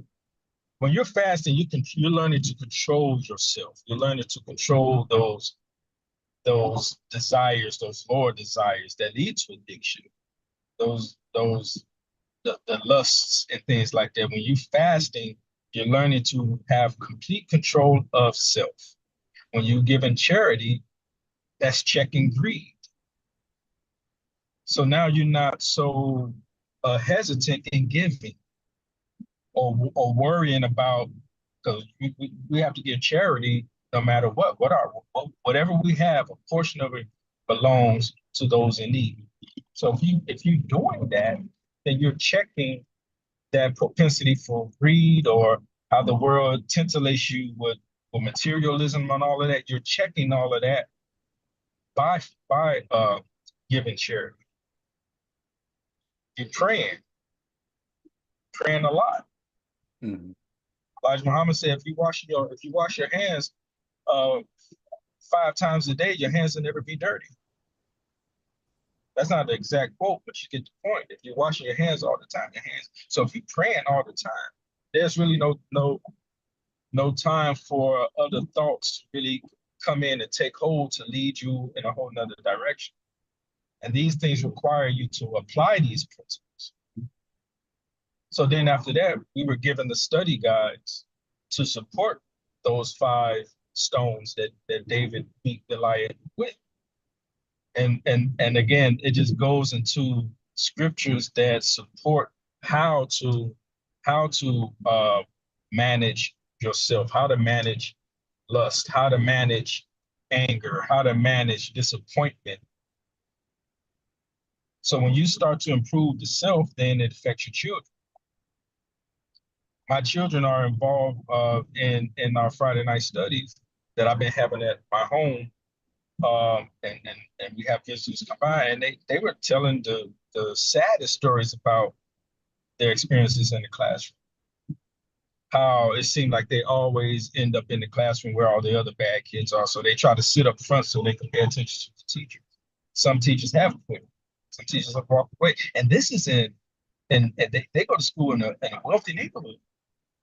I live in the county where the young man Carmelo Anthony has stabbed a kid, and it's called Collin County in Texas. It's a wealthy area, and they're having that even in that area. But I say all that to say that if your children watching, because your children are watching, and they're going to reflect what it is that you do. And since I know that, I want them to. If I want them to do right, then I got to do right, and they're watching, and then it passes down to them, and then slowly and surely over time, the household changes. And if everyone in their houses are practicing self-improvement, then now the community changes. And if all the communities are changing for the better, then now you have a whole different nation. And it only takes a generation to fix this. But if we think it's going to be a microwave situation where it's going to happen quickly overnight, no, it's not. But step by step, like think about it. Like I could think back to when I was in college, and it feels like not that long ago. So that time is going to pass. So don't worry about the idea of how long it's going to take. Just apply it. Start now. Applying. You could go to look up the study guides, NOI.studyguides.org. You could just follow along. You may not even be in class with us, but we put out weekly assignments. You can read the material for yourself and watch how your life change. And this is how the lives have been impacted. This is how you're able to grow a Malcolm X from the penal system, and he comes out and become a world leader. This is how you're able to do those things, because there is a specific blueprint. I'm gonna say blueprint. We have instructions. We have a blueprint that if you follow it, you'll see the results. And I don't know how many times people have to watch the success we have in doing this before they realize that, wait a minute, there is definitely something. No, it is. It's true. As the sister before me just said, it's true. We deal in the reality. We don't deal in what's called spookism. We don't deal in this ethereal sort of thing. We deal in the fact that these things are real.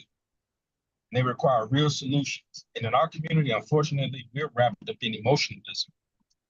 The only way you solve a problem is you solve it mathematically. You can solve mathematics. You can't solve emotions.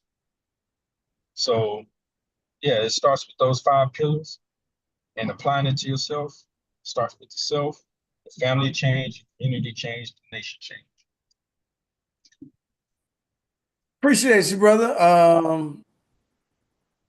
Trying to figure out, I messed up some, y'all. I'll be over here clicking stuff, doing the most. But all right, Yvonne, I got you. I'm coming to you next. I do want to throw in some more commentary, questions. So anybody want to raise your hand and join in the discussion, please do. Because I love it. We're talking about personal responsibility. I love that, right? Always.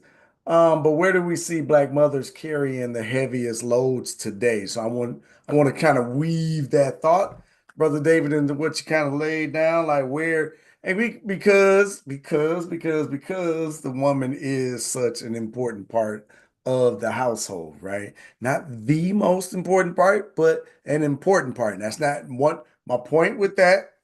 Man, it's crazy how you gotta like explain, right? My point with that is not one part is more important than the other. It's the whole that's the important thing because no one is more important than the children, nor vice versa, in the relationship. So that's my opinion though.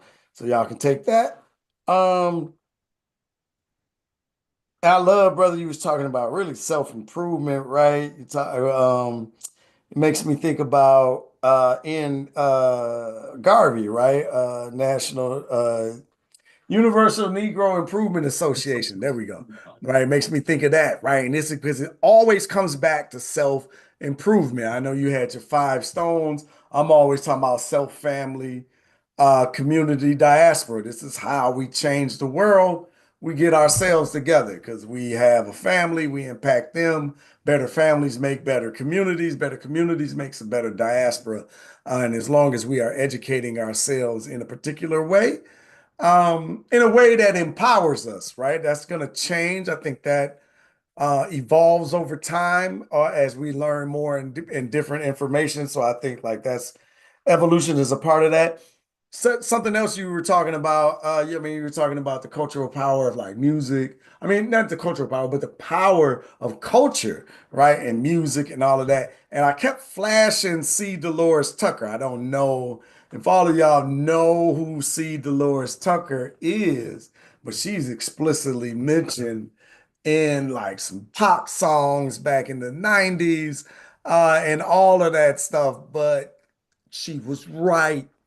She was right. She was talking about the culture of hip hop and this degenerate behavior and the impacts on the youth. She was right. I don't think anybody would defend Pac in his position on that and the impact of music on the community. I think she was right. So anyway, that's David. While you was talking, there was just a couple of things that I wrote down. But Yvonne, come on into the conversation. But again, I did want to throw out again, where do you see Black mothers carrying the heaviest loads today?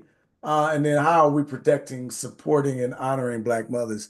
Y'all ain't got to answer that first 2 hands here, right? That's just for other folks. Yvonne, hopefully you got your notes. Come on into the discussion. Oh, and let us know if you've been here before, in all of this. Oh, I have been here before so many times I can't remember at the moment. Okay. And my family knows about my dinner meeting and not to bother me between 3 and 6 on Sundays. Now, today was an exception. I did try to bring some with me, but I got here late. I've been here over an hour and I've kind of been catching up. And what I wanted to say was too much to type from my cell phone. So I Okay. want to say grand risings to my UI family. And I want to say happy Mother's Day to all the mothers, moms, grandmoms, aunts, playing moms, and everyone else.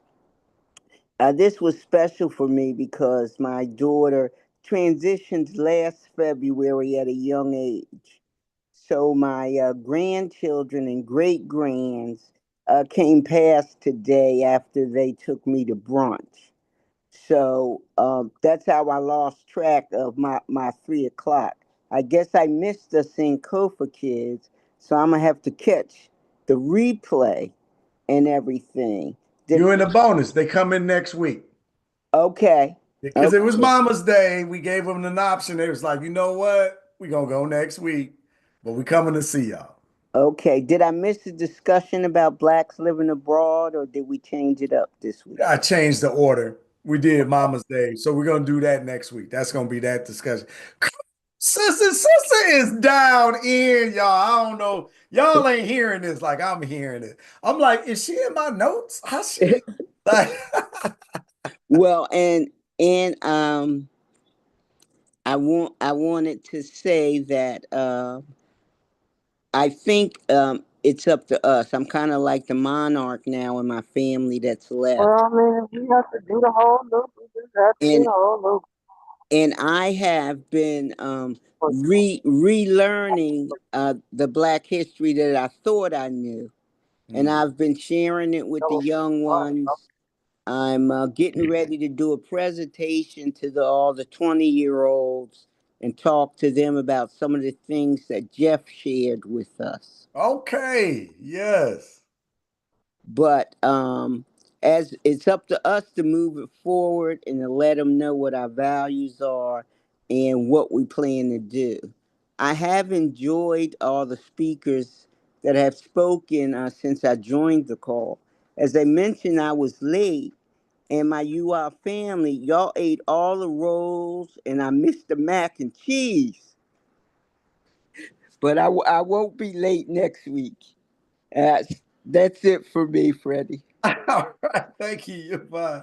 I'll say grandma gave you a pass. She ain't even say that. She was just she saw you walked in, she was just like, get her a plate. She gonna be all right, you know. But you gotta get what's left when you come a little late, sister. So you know. Yeah, that's for sure. I missed the mac and cheese in those rolls. Y'all did save me some greens though, so Yeah, I I was mean, you got happy. it. We not savages. We gonna save you a little bit. Oh, I love it. I love it when y'all be here and y'all get it, man. This is I'm excited, right? So Janelle, I'm coming to you. I'm just excited about the future, right? Because the more and more y'all come, the more and more y'all get comfortable, more and more y'all engage. And then as we grow this thing and I add the team to it, we're gonna get clean. It's gonna be a beautiful dance. But here's what I need y'all to hold me to. And this is what I'm fighting against: scripting it. Like that don't really work with me. I don't know. And maybe now here's what I need y'all to hold me to, because either that don't work with me because there's like a creative genius that's just trying to do something, or that's my excuse for I don't want to like practice and actually be well prepared. I just want to show up and have fun. Right? I'm We just, just don't want you to be overly verbose. I'm always overly verbose, brother. That ain't. You can script it if you want to. That would go happen. So that's neither here nor there. But good call for sure. Well, if I can add, Freddie, I am a certified professional trainer. I teach soft skills and software. Okay. And how you're feeling is a little bit of both. They always provide a script when I train for a third party company, and I make sure we cover the points. But when you know your topic so well, not being scripted make you more real at the time and and on point, because you're kind of like flying from your hip. But Yeah. that's okay because you know the topic. So Right. it doesn't matter which angle your questions come from. So just use both of those talents that you have and you're doing okay. Okay. Thank you, sister. Appreciate that. I received that. I received that. And like I always say to y'all, man, like next week I'll be better. Either way, I'm gonna keep growing. I'm gonna try some different things. And there is, y'all, if you notice, I'm looking this way. I do have a script, right? I don't know about a script. I gotta lay out the questions. That's why I asked David a little bit more so I could figure out how to introduce the next layer of questions that I want to introduce. I don't know if I like this though. You know what I mean? Like I got a good vibe for the community, and I don't know, y'all that really been around, y'all know like I feel like the ancestors be speaking to me, and then we just start, then the vibe just happened, right? So I like that component. So I gotta find some sort of mixture to it. Anyway, I don't know. This is like a Freddie Sunday dinner intervention partial. Discussion. Janelle, I dare you to come on in the discussion. You had your hand up. Join us. Yeah, look, I will because you got me cracking up right now. I'm like, I agree with Yvonne. I agree with what Cassandra said. I agree with just the way that they're presenting it. It's kind of like having an agenda that you use as a guide, but you just don't have to follow it 100%. Like, Wait, I don't want you to be like, we ain't got to go down to Freddie. Let's analyze Freddie well, performance. I'm not, but I just had to get that part out because I think that's Okay. important. All right. You're giving yourself a hard time right now, and I just need to let you know you need to stop that. So we're gonna move past that. Oh, well, thank you. I appreciate that. You're welcome. We don't need to go down the bunny hole like that. But as far as how we can help mothers right now There we go. carrying that load, Yes. I know you said I didn't have to address that, but I'm gonna go ahead and address that. No, I like that one. Go I ahead. feel like part of the issue is that nobody wants to acknowledge that the family dynamic has changed. So when I was born, my parents were married. They had been together for some time. They had a home, they had a house, they had siblings and support. And nowadays, most people don't have that, right? So, in order for us to really be able to help mothers, we have to understand that the dynamic has changed, that our society has changed, and then we have to give them some of the tools. Like one of the things that has happened, even here in Sunday dinner, I feel like, is that a lot of times we pseudo beat up on mothers because they're not doing this and they're not doing that. And sometimes some people will say something about fathers, sometimes they won't. But the thing is when was the last time you offered to help somebody with their kids? When was the last time you sat down and said, you know what? I can teach them this, or I can show them this, or I know they're not learning this in school, but we have to hold ourselves accountable for that. I don't look to my goddaughter to do everything for my grandbaby. There's a lot that I step up and do, and it drives her crazy, even from 400 miles away. She just turned 7 back in March, and I called her I FaceTimed her because I'm like, hey, I heard that you didn't want to read today. And she's like, that's not what I said. Why is everybody asking me that at 7, right? This is her response. And I said, well, are you doing it or not? Because I don't know what's going on. I'm 400 miles away. And she's like, yeah. But getting the conversation going, having the dynamic, interacting with the kids, saying stuff to them. And yeah, some of them do have smart mouths, but guess what? My mouth is just as smart, and I got 50 years of experience plus doing it. So challenge me if you think. It's like the old song used to say, "Nuck if you buck," and we'll see how that goes after that. Because at the end of the day, I really don't care that your little feelings get hurt because I can hurt your feelings. We don't have to start on that end, but you gotta talk to them. And then the most important thing, like you said, you gotta listen to what they're saying. It might be hard to hear what they're saying. They might say that we a hot mess, and they might be right. But before you say no, they're wrong. We're not the problem. You're the problem. Before you say that, you gotta listen to them. You gotta give these mothers the support that they need. Be there for them. Help them out. Don't just tell them, oh, you're not going to parent teacher conference.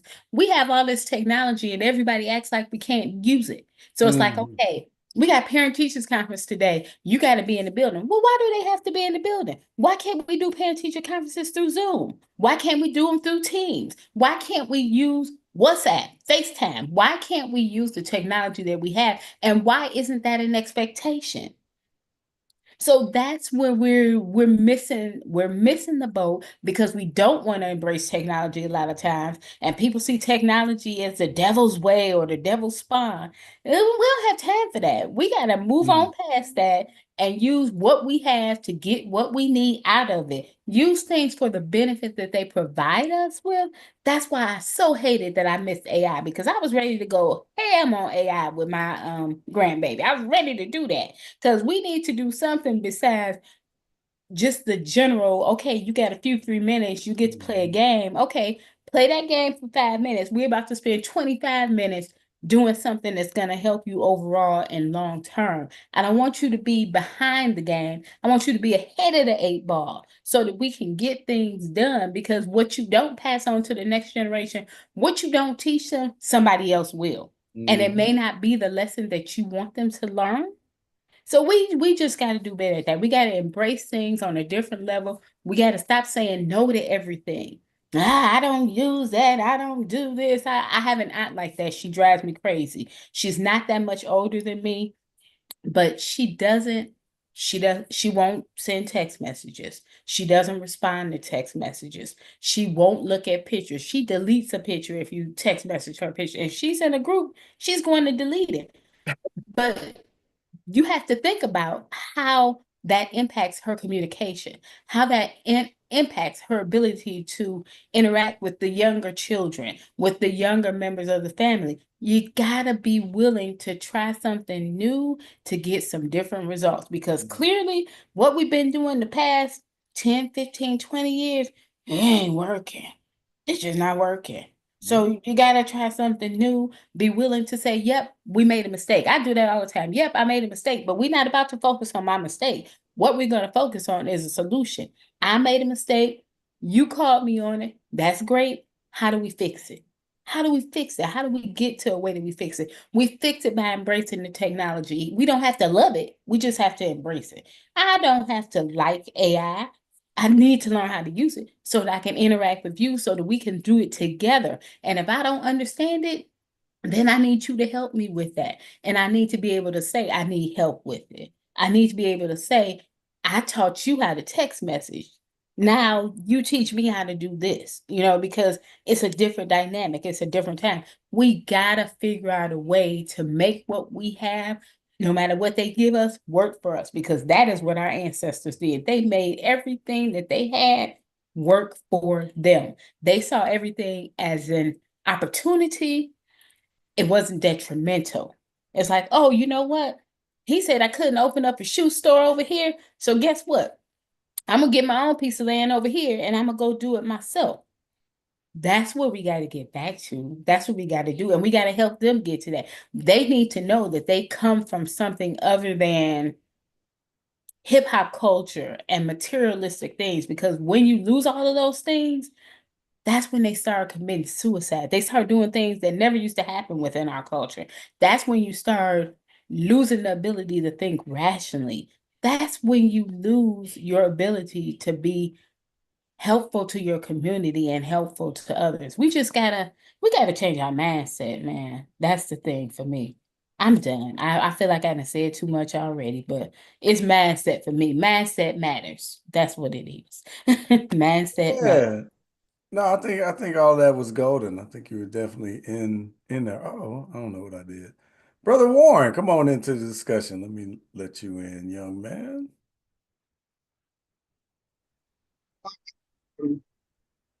I remember, when I grew up, you know, we had a black neighbor, and I joined the military, and I always said I want to live in a black neighborhood when that's before everybody started moving to a white neighborhood was an upgrade. You know, everybody knew everybody. Like wherever you went in the neighborhood, the adults knew who your parents was and where they lived, and they talked to them. So if you got in trouble before you got home, they had already called your parents, Right. and wasn't nothing you could say. Yeah. You know, Got the whole story. they got the whole story, and it used to be where a time that if one of us got out, we would reach back and help somebody else get out. you know, uh, because we was close. And that doesn't happen anymore. Um, and I believe it all started when OJ, because OJ, when he said, "Oh, I ain't black, I'm OJ," and then Okay. all those athletes started listening to all those white um, people that was managing their money. And they said, you got out, uh, they can get out on their own, they don't need your help. And so you look at all these black athletes and stuff and all the people that got rich, they they want to be like the white man. So they got themselves a white woman, and they start investing in white, and they money in other white stuff, So we lost a lot of money because see, they stopped investing in black neighborhoods because they would get something, they would open up a barber shop, a store in the neighborhood, and spend money that way, and try to help that neighborhood improve. And after after OJ said he wasn't black, they stopped doing that. You Come on, know, OJ. yeah, OJ. When Come on, OJ come on. You feel OJ like was mad. that? You feel like that mentality started with what was that? 91, 2, 89. Where you at? Late 80s? No, when I was born, that No, was no, no, no. talking about OJ. You said when OJ said, I'm basically Jay-Z got a line about this, right? I'm not black, I'm OJ, right? Like, okay. Okay, OJ started that when he was with Buffalo. Early in his career, he was married to 60s. a black woman. They got on a plane, and the steward went to serve him, asked that his wife. He go, no, that's not my wife. Um, and then he you know, uh, one of his children drowned, and that's when he really got crazy because you know, when they would ask him, "Are you black?" He said, "No." That's when he doing them Hearst commercials and stuff like that. Okay, so the Doing, 80s. yeah, doing all that, and then he met Nicole. Nicole half his age or whatever, and Shannon Sharp. uh, not Shannon Sharp. OJ. OJ said OJ married Nicole. Nicole was half OJ age, but she was like 18, or something like that. And they seen OJ had all that money, and they locked on the OJ, Hey, no different than a black woman, because we see they thought that, oh, this black woman just want me for my money, That's why they didn't like sisters, but they thought a white person didn't want their money, and was all good for them.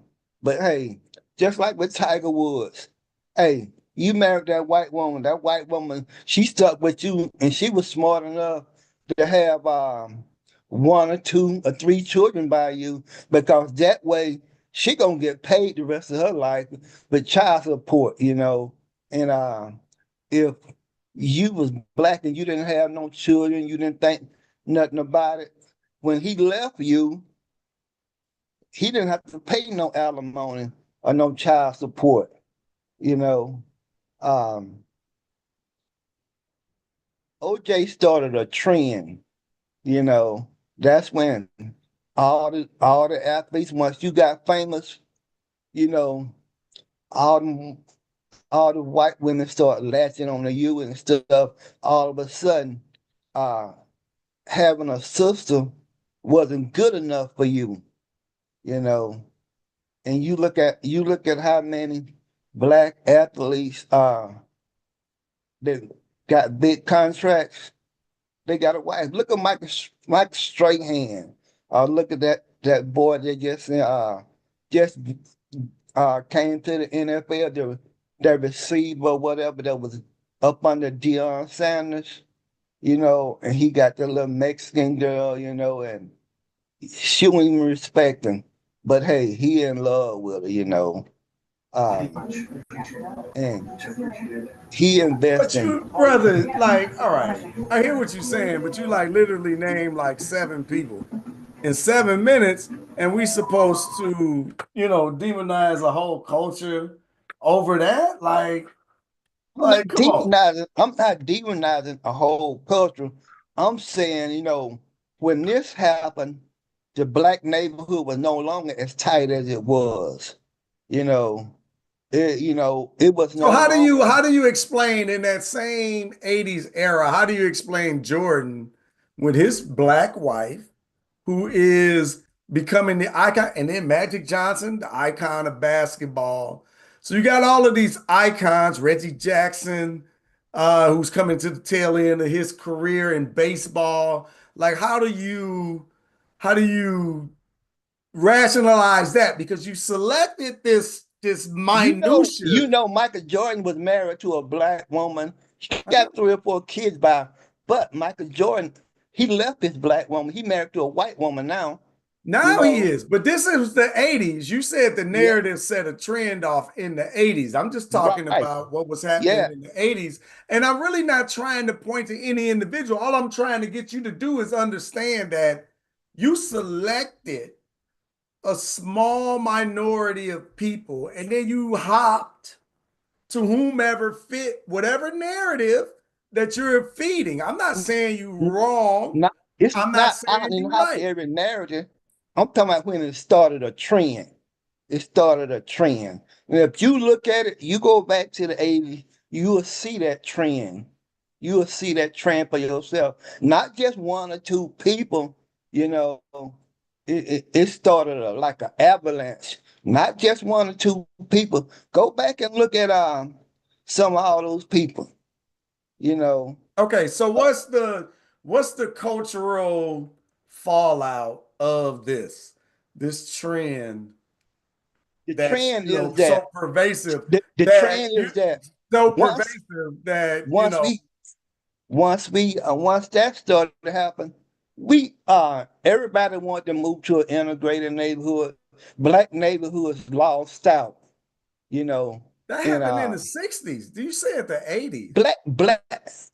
Even back then. That's when it started. Black neighborhoods lost out because everybody wants to move out of the black neighborhood. They thought that moving to a white neighborhood was an upgrade.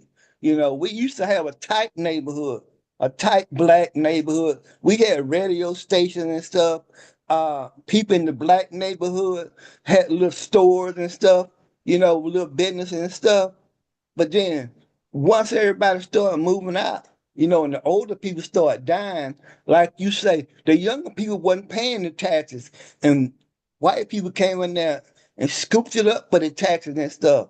Like now I go back home, you got little white kids running through the neighborhood like they own it. Whereas before, they would have never came to the neighborhood without somebody, inviting them or whatever. Now they stay all over the neighborhood. So we don't really have a neighborhood anymore. You know, um, the neighborhood is got all these different people there. And like, you take the Indians, the Asians, and all them, the Mexicans, they don't want to move to an integrated neighborhood. When they move in, they want to take over the neighborhood. They want white people to move out. They want to take over the neighborhood and own the neighborhood. Blacks don't want that because they don't want to live by another black person because they think that if they live by another black person, that means, it's ghetto or whatever. Whereas other races, they don't care about moving to a white person next to a white person. They want to move to somebody that look like them, and they want that white person to move out, go wherever you want to go, and let us take over the neighborhood. And they feel more comfortable with that, whereas blacks lost it, feeling more comfortable around us, around somebody who looked like them. Because, see, they thought, they got to the point where if I move somebody around look like me, all the services are not going to come to the city. You know, in the South, you had dirt roads, they had a few paved roads and stuff. But over But in the I white just folk, wonder with your narrative. I don't disagree all the way with your narrative in that our communities have been underserved and there's some culpability to that as well, I would say. But like what I don't hear is like how we're going to address any of that and change it, because if we don't ever change this, ideology or whatever that you're talking about, if it never flips, if it never changes, if we never put no energy into flipping that, then this is what it's always going to be. And what my stance on existence is, that's a situation that cannot continue. That's just not You something know, I'm not gonna accept it. I'm not gonna be like, that's okay. That's cool because it's always been what it was. My mentality is we need to figure out how we gonna flip that on its head. So my question to you is how we flip that on its head. Now that we properly analyze what the issue is, how do we flip that on its you know, I don't even know how to flip it. All I can say is we need to come together and, like some of the other speakers have said, come together, you know, try to buy land of our own, we get together, and start some investor club or whatever. People put, their money together and start owning stuff themselves. So we got a black grocery store that we own. We got a black hardware store that we own, that we go to, and other black stores, whatever we need. So we start doing business with other black people, because from the time we came over here on the boat, we're used to going to the white people. You need anything? Go down to that white store and buy it, go to the white man and get it, you know. And whereas if you Mexican or Asian, you used to going to see some to the store and look at somebody who looks like you and buy whatever you need. Whereas we were never used to it since they brought us over. So taking us time to get used to going and buying something for somebody who look like us, you know. And So good brother, because I was saying in the comments, I don't really disagree. I don't disagree with you. I feel like I feel like what you're saying, you directing it at OJ is kicking it off, but it sounds like your real issue is with integration and the fact that we removed our power structure from our community to depending on the greater white so with, establishment. with integration, I just said that we were we were better off, when, we grew up, we had the black neighborhoods and stuff, and we was improving and stuff, and we was helping each other out, and you can move to a white neighborhood, whatever it is you want to move, if you thought that was better, a better school or whatever. But you look back and you try to trash your old neighborhood where you came from, and you try to trash that. And I say, if, when you stop investing in your neighborhood and start investing in the white neighborhood, or you start spending your money uh, on, investing in white enterprises and stuff, and do it and stop investing money in the black neighborhood, then the black it goes down quick. Just like you, Freddie, you invested in the black neighborhood, the black people. Now, what if you just stop doing that and then you start doing it for white people or Asian? If you start putting out cars for Asian people, forget about the black people, putting out stuff for the Mexicans, cars for Mexican or any other race, and you stop investing in what black people have. You don't think that will hurt the black neighborhood, that will hurt black people if you switched up and start doing for the money, because you can make more money, from them if you start investing in them. If you start putting out cars with white people, Mexican, Italians, or whatever, and talking about their heroes and what they did, and you can make more money, but that will leave a hole in the black neighborhood. That will leave a hole in the black people, you know. That will leave a hole there. And that would be hard to recover from, you know. And when the next Freddie come along, who knows? It might be 100 years before the next Freddie come along, you know, and do what you doing. It could be I'll be dead by the time another Freddie come on. I appreciate it, but they everywhere, and they happening. But you know, what's making me like, one, thank you.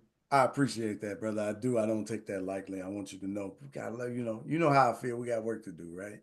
Um, but literally, while you were talking, I wrote down again how Europe underdeveloped Africa, and that particular book is like what you're saying is like screaming. It's like screaming out of what Walter Rodney was saying. I mean, like 40, 50 years ago, right? Like there's so much talent trapped in our people that don't got a chance to.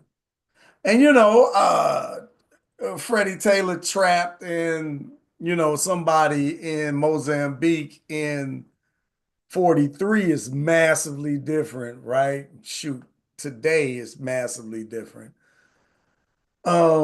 But I love that, you know, brother was talking about, you know, understanding, because you know, that's why understanding to me is the key. And again, I'm always talking about John Henry Clark, you know, understand how don't speak on the situation until you understand how it came to be, right? Like we quick to be just talking, like just slow down, think, learn for a moment, because the ultimate truth of what is gonna move us forward as a community is personal development, right? Like undergrowing is Garvey, right? Universal Negro Improvement Association. Like it's, you know, the mystery system. It's just like what era, what people are you talking about if you want to use their particular genre of language. But it's improvement, personal development is like a key. What I would like to see, I would like to see our neighborhood improve and get better, you know, and all these vacancies and stuff that's in the neighborhood and stuff. Vacancies. See, come on, brother. You can't just be like, I mean, you dive in, that's cool. I want everybody want to see that, but personal If development and if improvement you and look at vacancies in Detroit, the community Detroit is got so a lot of vastly vacant different. houses. They got a lot of vacant houses in Detroit, like a lot of vacant houses in Why they Baltimore. vacant? Are you gonna discuss why they vacant? Are you just gonna say these people are shitty because those houses are vacant? But I you're ain't not gonna saying they talk about shitty. anything leading up to I their ain't saying vacancy. they shitty. What I'm saying is, What are you saying? uh, our neighborhood needs to be invested, and the people that need to get together, buy these houses or whatever, and go out and improve them or whatever. And everybody looking, well, I ain't doing nothing if I ain't getting paid for it, and I ain't doing nothing if I don't get rich for it, you know. Um, Sometimes we just need to, you know, if it ain't nothing else, go out, pick up the garbage off the street in our neighborhood, you know. Uh, just do something to improve our neighborhood ourselves without having to be asked, you know. Our neighborhood do it. Let's be like, okay, pick the trash up. That's like great improvement of the community. But do you understand what the drivers of value in property value is? It ain't got nothing to do with litter on the street. It has everything to do with the desire to live in the neighborhood. And nobody cares what the neighborhood looks like when they're about to go buy it if they want to live there. Why do people want to live? See, you can't just talk about I value is something that I Want to know and live there understand. because of the decent neighborhood. You know, A decent neighborhood. Listen, hold yeah, on. Let me hold on. Let's back up.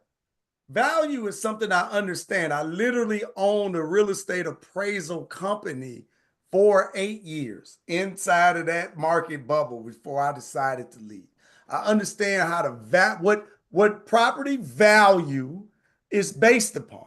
It ain't got nothing to do with litter industry.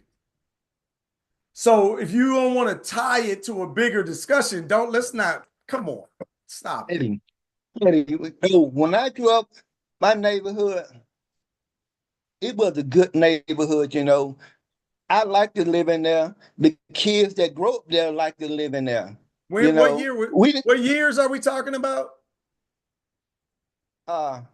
I grew up in the 70s, the 60s and the 70s 60 and 70. Where at? in Florida, near Florida, Pensacola, in Pensacola. Cantonment. We had a good neighborhood. And Yeah. I liked it. And everybody who lived there liked it going there, you know. We had a park, you know, we had everything, you know.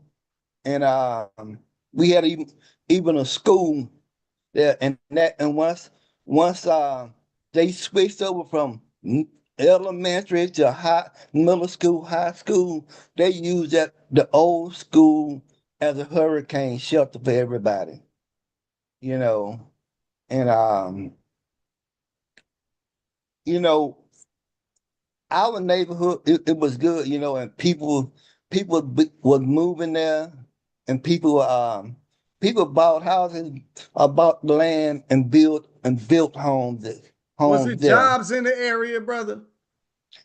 Uh, People were it paid was job. decent It was wages. job.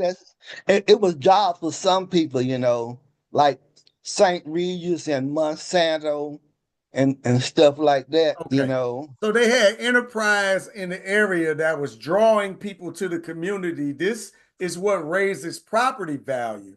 So if you're just speaking randomly about black communities that don't got drivers of that's attracting people to the community that's going to raise property values, you got to start to see like that's not it just it don't just magically occur because you pick up some garbage. That ain't it. There are Oh, greater no, but economic factors. picking up garbage and improving your neighborhood, it I give you don't a mean sense. to disrespect that. It I don't give mean you to a sense of disrespect that. pride. It gives you a sense of pride in your I don't neighborhood. mean to disrespect that. You're absolutely right. That is a good starting point. But who and what organizations are working in the community to do that? Now we know historically we've been disadvantaged. It's just what it is. It ain't like it's just what it is. And then there's gonna have to be some, as like I love to talk about inside the company, you gotta be intentional. There's gotta be some intentional action towards making a difference. Now, who's gonna do the work? Everybody wanna say what should be done. Who the hell is gonna do the work? We all People, know what when we needs were to doing, be done. when Who's we gonna was do the doing it, work, brother? my All that's dad used to all go I'm to the asking. neighborhood meeting, him and a few other black people, and Sound good. they exercise, you know, exalted for improvements in the black neighborhood, Sounds you know. good. They got out and they did that.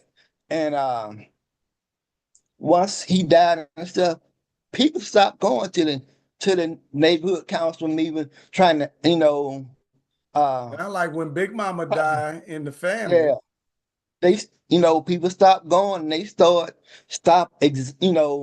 um, you know, advocating for getting stuff done over here, getting stuff done in our neighborhood, you know. Um, that's all I'm saying is that when you got the people who should be the leaders in the neighborhood turn their back on the neighborhood, that neighborhood gonna have a hard time. And I ain't gonna say everybody don't do nothing, but you know, if you as a person don't know how to go about to get stuff done, it's gonna be harder on you and harder on your neighborhood. That's all I'm saying. And you live wherever you want to live. you live that way. You live wherever you want to live. But the people that stay back in the neighborhood and the children, if you didn't teach your children that the house might be paid for, but you still got to pay the taxes on it. Otherwise, they're gonna come take that house from you, and that's what happened a lot. And if you like your neighborhood, then you get out there and you try to better your neighborhood, improve your neighborhood, get whatever in your neighborhood, whatever the neighborhood that you like, whatever they got, you got, you know, uh, because you know you can you can always look at your neighborhood and see, oh, I want to have a grocery store in the neighborhood. I want to have a hardware store. I want to have a nail shop in the neighborhood or whatever.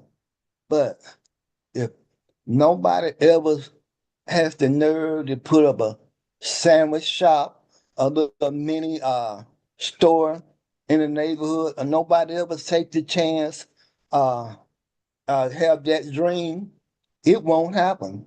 You know, just like the black neighborhood, like you said, somebody first has to be out there and take a chance, open up a store, open up something to benefit the neighborhood. You know, you might fail, but at least you tried. And if nobody does that, that's when your neighborhood is gonna down the vine, you know.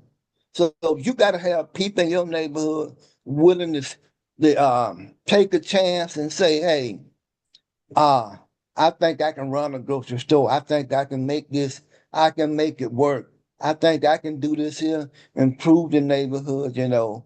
I think I can make a living from this business right here. And if nobody never does that, you know, all the jobs gonna leave your neighborhood, everything gonna leave and whatever, because at some point, you know, white people gonna, you know, you the least valuable person to them, and they gonna and like as they say, uh, uh last hired, first fired. So when white people do have jobs, you know, they trying to pass it down from their father to their son, grandson, stuff like that. They might not be qualified for the job, but they got the connections, you know. So that's what that's what I'm saying. Uh, if it ain't working for you, it's red line. Go out and take the chance and build it yourself. Do it yourself. You know, stop looking around for somebody else to open that store, to build that whatever it is to be built. Stop looking around for somebody else to do it. Do it yourself, you know. Um, you know, you get a community together. I don't care if y'all can just give each other $5. At $5 you collect in the neighborhood, you can build something, you can buy something. But if you just sit around complaining, throwing your hands up, talking about what we don't have, it ain't gonna never happen. That's all I'm saying. Appreciate the comment, brother. Yeah, you know, I mean, you ain't lying. You know, I just, you know, when we condemn, you just got to think bigger. I always just, you know, because the system that we in, it ain't always that simple. In fact, that was being cute. It ain't that simple, right? Because it's always a racial layer to this reality, whether it's right, wrong. I'm with you on inaction ain't doing nothing. Inaction is just serving the problem, right? So that's not the answer, right? But well, I don't want to say but because that's something else. I want to say let's consider we have always been leaning into ingenuity. I want to say ingenious. Let's go with that. We've always been ingenious enough to create a solution for our issue. Now, the damn problem, right? And this is where I feel a lot of that. This is where I understand, let me say that. This is where I understand a lack of history and historical understanding allows you to forget or neglect or deflect around when our ingenuity creates a solution to our situation that someone comes along and either steals or destroys it. That is really the central point of what we talking about, because the ingenuity ain't never stopped in our community. Never. And if you, volume 3 of our Black History flashcards is centered around the STEM community. And these are just people over the last couple of 100 years that have just been brilliant enough to come up with solutions that make our lives better. You would think that they would build enterprises on them that sustains for generations and hundreds of thousands, if not millions of people. But they don't own the technology. They don't own the trademark, the copyright. They don't own any of the intellectual property that allows you to build an enterprise on that. Why? Because it was stolen from them. That's like the end. It was stolen from them. And that's the gentle version of the conversation. That's probably the last 75 years conversation. Before that, it's probably ain't even before that. Within that, it get nasty on what has transpired. All the way down to Black communities solving their own issues, delivering their own goods and needs to their people. And the only problem being is absent of white folks. So they burn it down. I don't got to make it up. It's just history. This is just what has transpired. So don't tell me anything about Black folks. Hey, and maybe we off right now. Maybe we off. I ain't gonna, act like we killing the game across the board. Maybe we off right now. But man, after centuries of you like figuring it out, getting crushed, figuring it out, like damn, you're gonna have periods. We got to keep fighting through it. And like you say, no, you can't talk your way through it. We we'll have to get this work in. But Black folks always creating. We always figuring out a way with nothing, which is one of the jokes about about the Trump era with the what is it, 92% no of bumps. Black women. That's shade, but no bumps. 92% of Black women is sitting this out. Suck all the hair into the thing. Ain't that it? 92% of Black women is sitting this out. That's like the joke. Now, do you know what I mean? Like, because we've been through so much shit, it's like, all right, we going to hell in a handbag. Well, shit, we done been there. Big mama done guided us through it. We done did our work, and you saw how I brought that in. Big mama done guided us through this. This is why we honor our Black women on Mother's Day, right? Y'all like that. But yeah, that's really where it comes from. It's like we have figured this out before. We in a bad place. We've been in worse. Sometimes you gotta bear down and deal with shit, right? We need grit. I think that's what's missing right now in more of us. We need grit, particularly in those that think they done made something. In that soft generation, think you got something and don't understand how quickly it could dissipate. Regina, Regina, come on into this discussion, please. Okay, let's see. Yeah, you got Can you your hear me? notes? You got notes? I do not. Is this your first time? No, it is not. Okay. Okay. All I right. Where love you coming from? here. I'm from Detroit. Okay, my Detroit people strong. Okay. All right. What up, though? Let's go. I really am enjoying this conversation. This is amazing. I love the lady I came in on because I was a little late. I think her name was Cassandra, and she was talking about this, the children and the school system and so forth. Yes. And that's where my heart really goes out to because I know that a lot of our children are not reading well. But Mm, I was so with her when she said, "How do you allow your baby to get from kindergarten, first grade to the 12th grade, and they didn't know how to read, and you didn't know it?" And I said, that's when, and I loved it. You have to have your children read to you. And I have neighbors, and when they come over, I'll ask her, do you guys do have reading in class? And do you read? I don't like to read. You don't like to read. Well, Miss R got some books. Let's see if you can read these books. So that's what they call me, Miss R. So I'll get them out and work with them. And I just really like what she was saying. But when the gentleman was just talking about our neighborhoods and all, because he was saying Detroit and a lot of vacant homes and all. I'm looking at the fact that a lot of us, we have a desire to want to see our neighborhoods change and get better. But we also know that we don't always have the financial means and can get it like the other people. And therefore, when people moved out of the neighborhoods in yesteryear time, as I call it, they were some of them moving out because they wanted to be, it wasn't so much just wanted to be where the whites lived. They wanted to have a better place to live. They that's wanted good. to also have access to a nice, beautiful home, like you have access to a nice, beautiful home.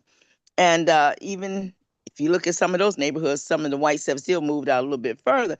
But the thing is, what got left behind is like another one. I think a sister stated, it's not the same day. This is not the same time. The families are not the same as they were back in the day. And therefore, all of that and the changing in technology and all, it has changed a lot of how we do things, see things, and operate. And but like she said, if we're open to learning some things, the young people will be open to working with us and showing us, and we have to.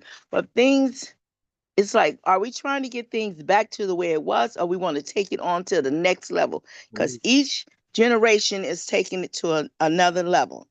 And we do know some things came in and stopped the flow. We do know, like you said, when Black people were doing things, how it would come in and just get wiped away or swiped away because of that, the racial tension thing there. But I just think we just need to, whatever we can do, just within ourselves, really work together. And I do like what you said, because I'm really working on that, improving myself, really looking at who I am and where I'm coming from. What do I feel and think about things, and how am I making that adjustment in myself? Because that way I can be of assistance to someone else. But if my mind is closed and I don't want to be open to anything new, I'm not going to be able to be a assistance to anyone else. And I just love the conversation and how it's going today. But we can't feel, we really can't be angry and feel bad about some things, because some things have really been out of our hands as Black people, but we are determined to stay vigilant, as they say, and stay focused and keep coming to mama's dinners so we can keep learning the things that we need to do.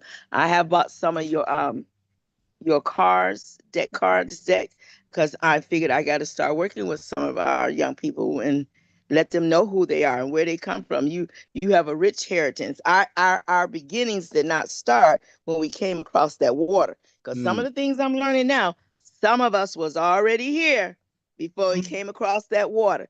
So that we not, that's not our beginnings. That's what they want us to think, the beginning. That was the beginning for some of us, but some of us was here.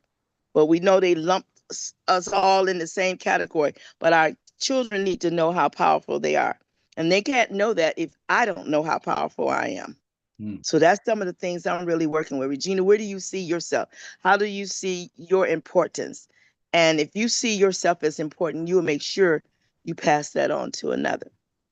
And that's what I wanted to say. I love it. I love it. I love that Detroit in the building, y'all. Y'all don't understand. It's different. We different there. Come on, David, jump in this discussion. Where you at? Yes, sir. Can you hear me, brother? Yes, I got you. Yeah, I was just, I've heard it said multiple times now that things change with regard to family.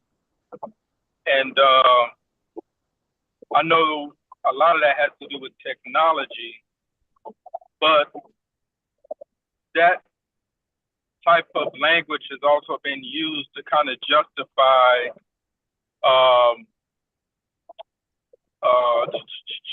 family dynamics not being traditional in our community.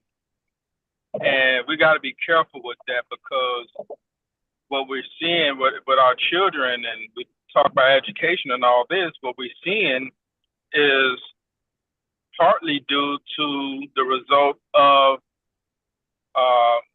the imbalance that we have. You brought up the mystery system. Oh, you and caught the that. story of Isis and Horus and Osiris, or the Kemetic names would be Haru, Asaru, and Aset. You have a story where the woman, her man had been murdered, chopped up into pieces, and spread throughout the kingdom. But she held it down enough to where through her womb came the answer to address what had happened. And we have what's called surviving units in our community. We don't have family like we used to. These are all surviving units. And the mistake we're making is normalizing survival units. We have to, so the reason I'm saying that is because there's the language that has to do with where things change, family dynamics change. No. Asian community, Latino community, all these other communities, Indian community, their families are intact. That's why they are thriving. See, so we have to ask ourselves what it is that we value. And that's why I said that our culture had been weaponized. Our music had been weaponized to get us to accept things that are destructive. That's death. So death don't mean death physically. Death could be death of relationship, death of family, death of business. You know, things coming to an end. Where family, that's supposed to be eternal. Okay, it's always supposed to be families, and the balance for the children. If we really want the best for our children, then we should have a value system that values family, and our culture should support that. Wait, Everything brother. about our culture. Wait. First of all, I love that. Because I'm always talking about, better people make better families make better communities make better diaspora. But so it's all go together. But I really just wanted to break in and say, hey, bro, I got to step away for a second, make this a little long. Yeah, I got you, brother. Got me. All right. So I got you. My man. So that story about Isis, Osiris, and Haru was like our ancestors etching in stone a warning that was coming to us, that our family was going to be broken up and that we would have a surviving unit. But the woman has held it down. We talk about supporting mothers. How do we support mothers? We support mothers by valuing family. She shouldn't have to be out here doing it by herself. She shouldn't have to raise a nation and go out there and feed the nation and protect the nation and educate the nation and do everything else with it. So when we talk about solutions, every person that's come in history to solve a problem in our community was born from a woman. That's why I stated earlier that the woman is 3 times the value of a man, is because not only do she birth people, she births people, but also in the book Message to the Black Man by the Most Honorable Elijah Muhammad, he said, whenever there's a longing demand for change, nature will produce that man who would bring it about. And that man or woman will be born through a woman. And so we have stories in scripture that even if there was a little interruption, but we have stories in scriptures and we have stories and from ancient times where these messages were common, and they were warning, and they were also instructions on how to survive. And so again, every group values family. All the successful groups value family. We have to resist the idea of normalizing surviving units. So again, it goes back to, what do we value? We need to start promoting. We need to recapture our culture so that we could start promoting things that value family, promoting things that really value the woman, so that she can have the help that she needs, so she can have the support that she needs, and not, trying to act like being a superwoman is, that's one thing, that you can be a superwoman, but it is very taxing, and our people are just tired, and so we need to get back to bringing balance back to our community. And the brother who was speaking earlier about communities and how it was when he lived in the Pensacola area of Florida, his ideas are spot on. I think what Freddie was trying to do was to see the bigger picture, in that what's caused that. And yeah, we need to open up businesses and establish institutions, but our issues ain't never been opening business and institutions. Right. We underestimated the hate of our oppressor, and that he comes in and either buys out, get people to sell out, an offer that they can't refuse, or entice them, or just straight up sabotage, steal, or straight up steal. Okay, and we underestimate that. So what we have on our side, though, is that we're taught in the Nation of Islam that we are an eternal people. We come from an infinity of time, and we are going to an infinity of time. And what we have experienced in the last 6,000 years was just a refinement process. We've been introduced to the worst part of ourselves, manifested as the European, so that as we move into the infinity of time, we have burned off all the impurities and all of that stuff that was inside it, because that was what was inside us. And we got a chance to experience for a season, and the season of winter where everything dies and there's nothing but death. But we're in the spring now. That's what resurrection means. Judgment has begun, and we're in the resurrection, or the spring season, which is going to last thousands of years. And then we're going to go into the summer, where we're going to have a golden age, where it's going to look like the Wakanda and all this stuff, that even better than that. We can't even imagine how great it's going to look. But right now, we have been chosen to go through this and to lay the groundwork for reestablishing this. And this process, as I said, requires it goes back to self-improvement, and we have to agree on truth. We have to agree on truth, no matter how hard it is. And if we agree on truth, then we got to understand that what we're watching around us in this society is falling. Why are we trying to prop it up? We can't listen to Brother Malcolm when he said, if the slave master's house caught on fire, the house Negro be in there, the main one trying to put the fire out, even more so than the master. But we have to let it burn. Look at refer to the movie Django when they let it burn. Let it burn. Stop trying to prop it up. Because what we have again is we are an eternal people. So their birth rate is already dropping. They can't sustain themselves. Two generations tops. We're not even having these discussions. What we have to do is be ready to build.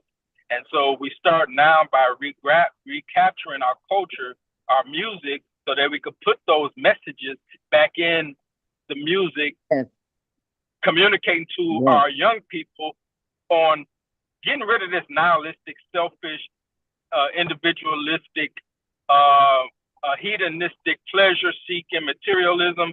That's all death. That's all death.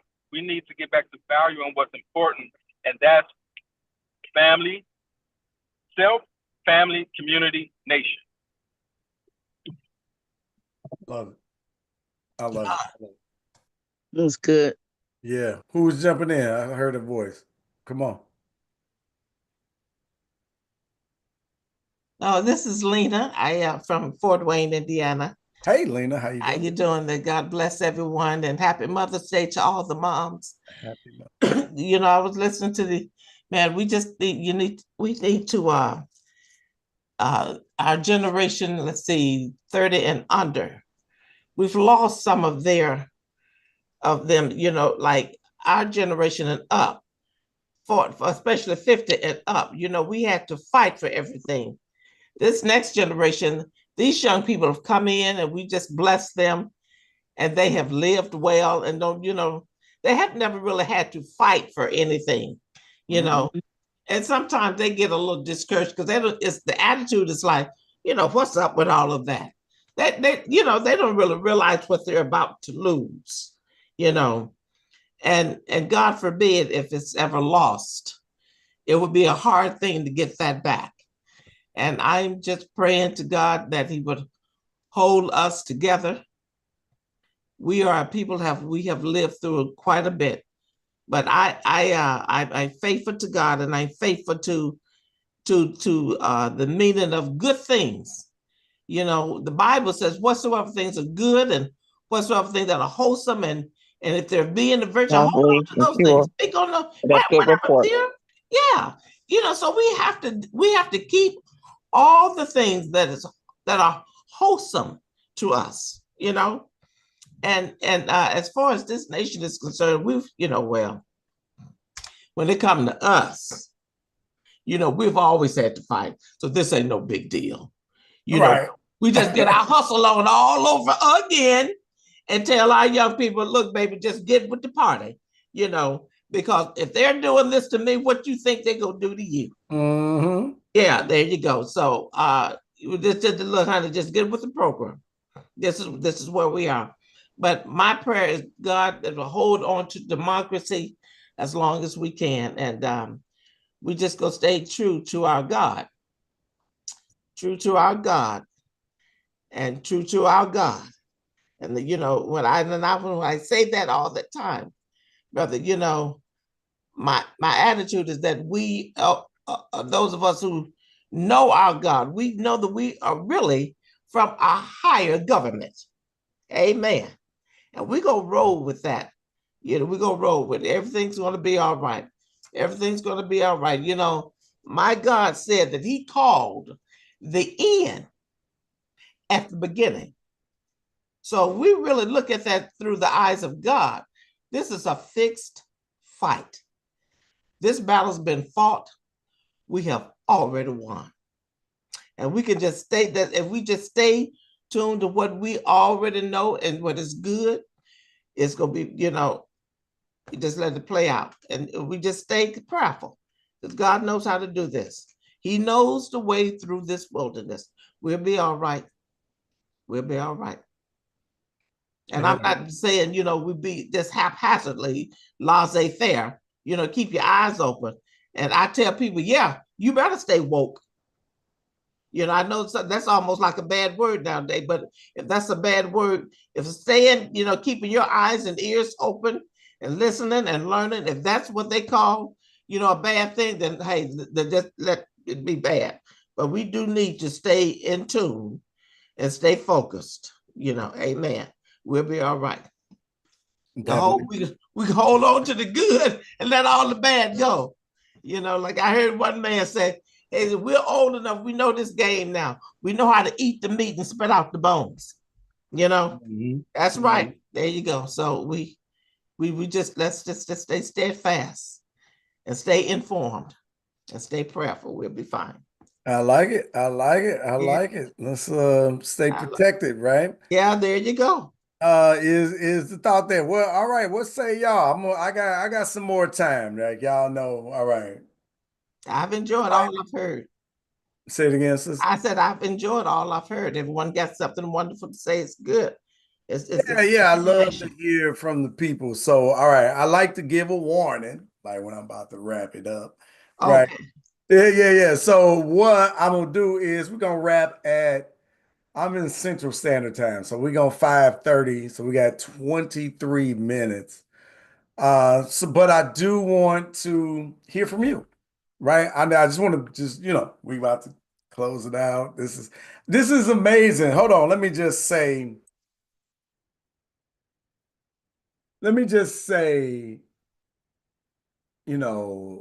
thank you for spending your Mother's Day with me. Well, not with me. Nah, this ain't about me. With us. With us. There we go. We're family. We really are. Yeah, thank you for spending your Mother's Day. Well, a piece of it, right? A piece of it with us. And I just appreciate the sister and like all of the brothers, everybody that's like, oh no, it's Saturday at 3. I'm about to go get down with Freddie. I don't know what the brother got going on, but I like his flow, right? Like this is what we're building.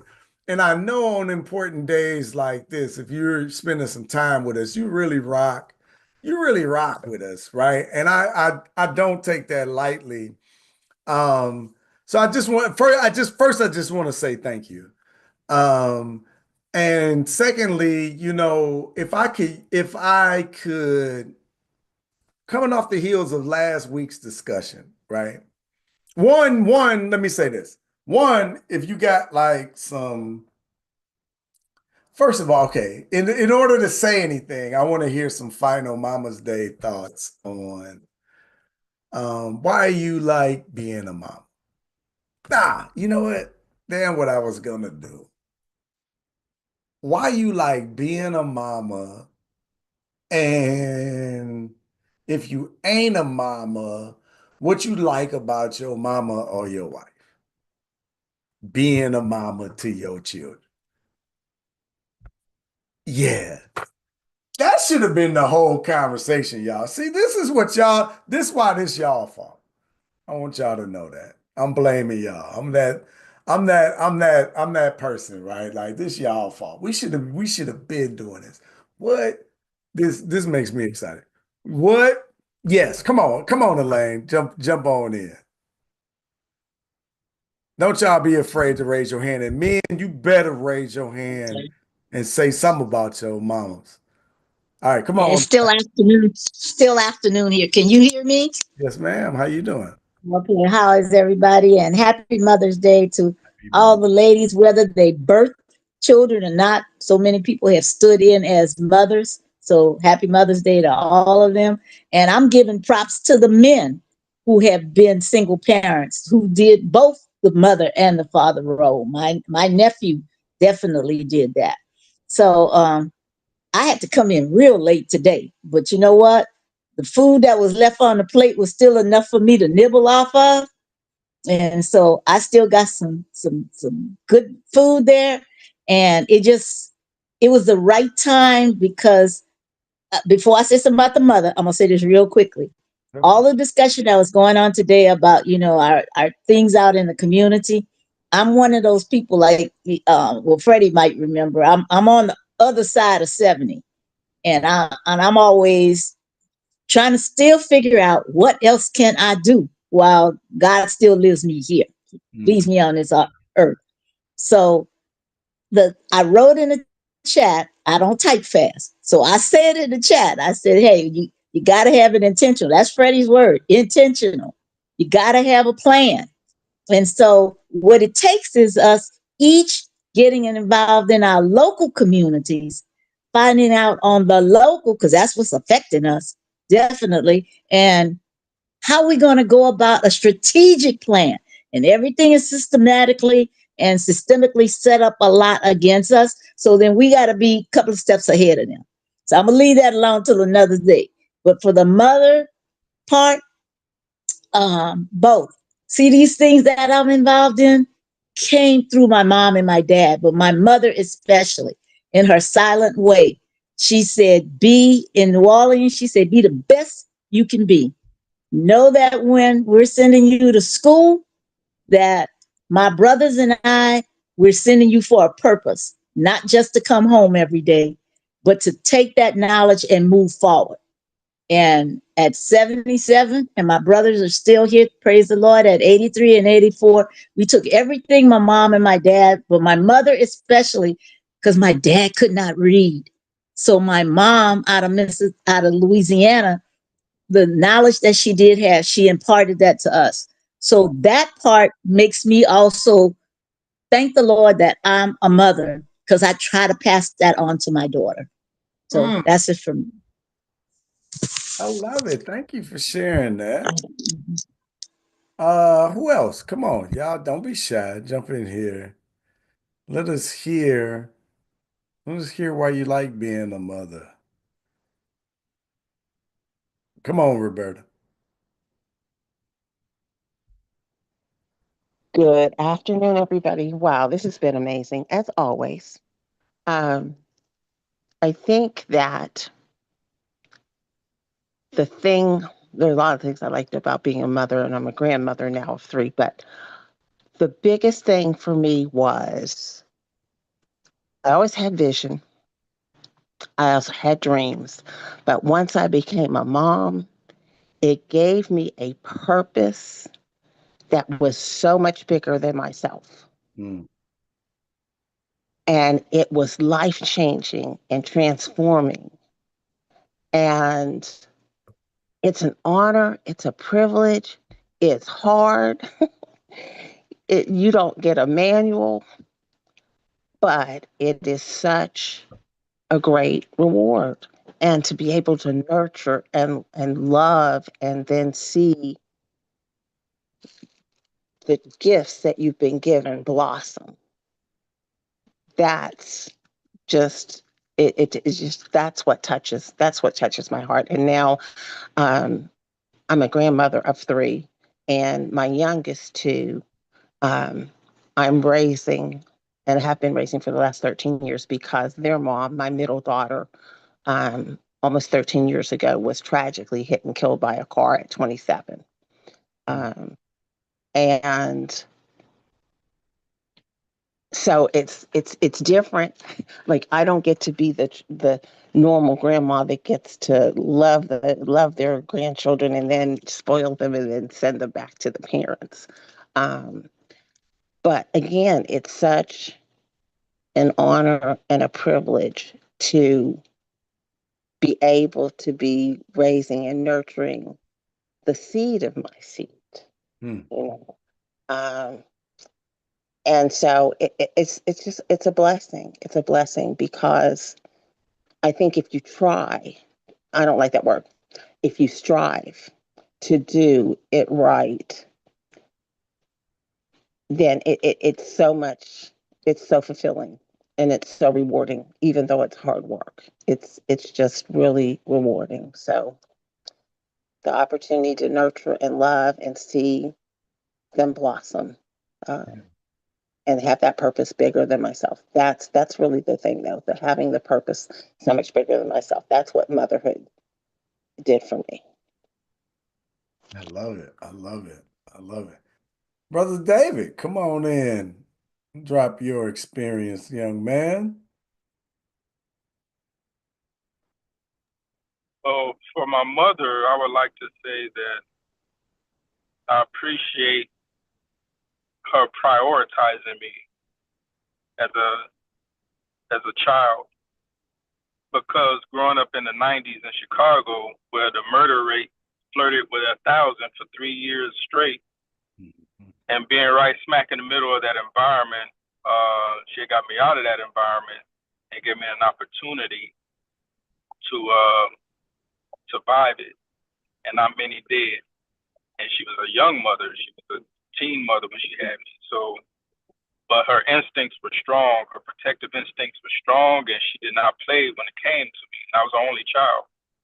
And so she did what she had to do and sent me off to college and said, all right, I'm done. I got you there. So now it's up to you.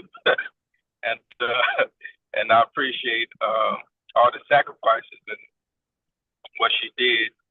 As far as my children, I appreciate their moms because I always wanted a big family, and that's what I have. And for their moms and my wife now, the great thing about her and them is that they always anticipate need. You watch a woman, watch a mother, they're always anticipating a need and being right there to address that need for the children. And so I appreciate that. I get to see it all the time, and I see the benefits of that because the children, they remember that, and it really, there's children that don't have that,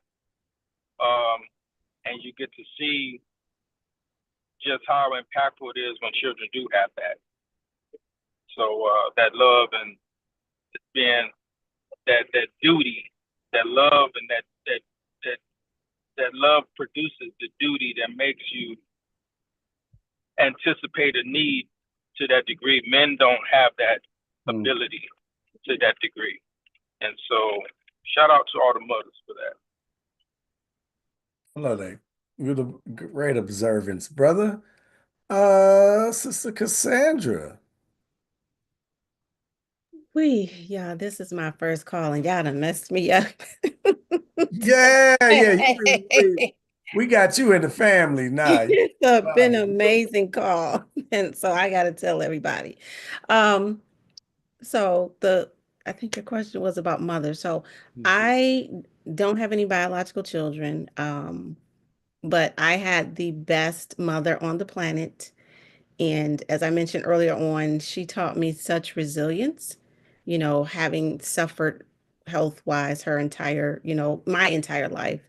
And just her unconditional love, but her strength, but her always not being afraid to have difficult conversations and sharing the truth. So her style of communicating helped me to be comfortable having conversations like that with people. And I had a sister who passed away, and no one wanted her children. And I was about to leave Michigan because I don't like the winters, but I'm still here, right? Now I feel that in my spirit. Right. But My spirit. I stopped everything, in school. I said, no, we're not gonna split them up. And I raised my two nieces. They are grown now and flourishing, and I've not heard from them today at all, but it's okay. I'm everybody's auntie, sister, cousin, and friend. And I just appreciate all the women who still operate and show themselves as examples to be the mothers for those of us who maybe don't have mothers or didn't even have good relationships with our mothers. So I just appreciate those standing in that particular gap for all of us. So Yeah, you said you good. You got something else? maybe because Maybe, yeah, maybe. Good. go ahead. Hold that. But oh snap, it was you. I took notes. See, I got my But notebook. I literally got my notebook. That's why when you was talking, I'm like, oh no, I heard this. But you talked about a village of moms. it takes a village because the different even seasons we have different topics we could talk about, but I think that was the whole difference when we talk about building community. That community was built because of a village of mothers, right? Aunties, mothers, the women created that community, and we need that. And if we can just somehow, yeah, it may have to look different because our neighborhoods look different now, but it's okay. it can still take place. It can still happen because right now, even the women that didn't show themselves on camera, even them speaking or putting something in the chat created a village, right? For us to all learn and grow from. Word, word.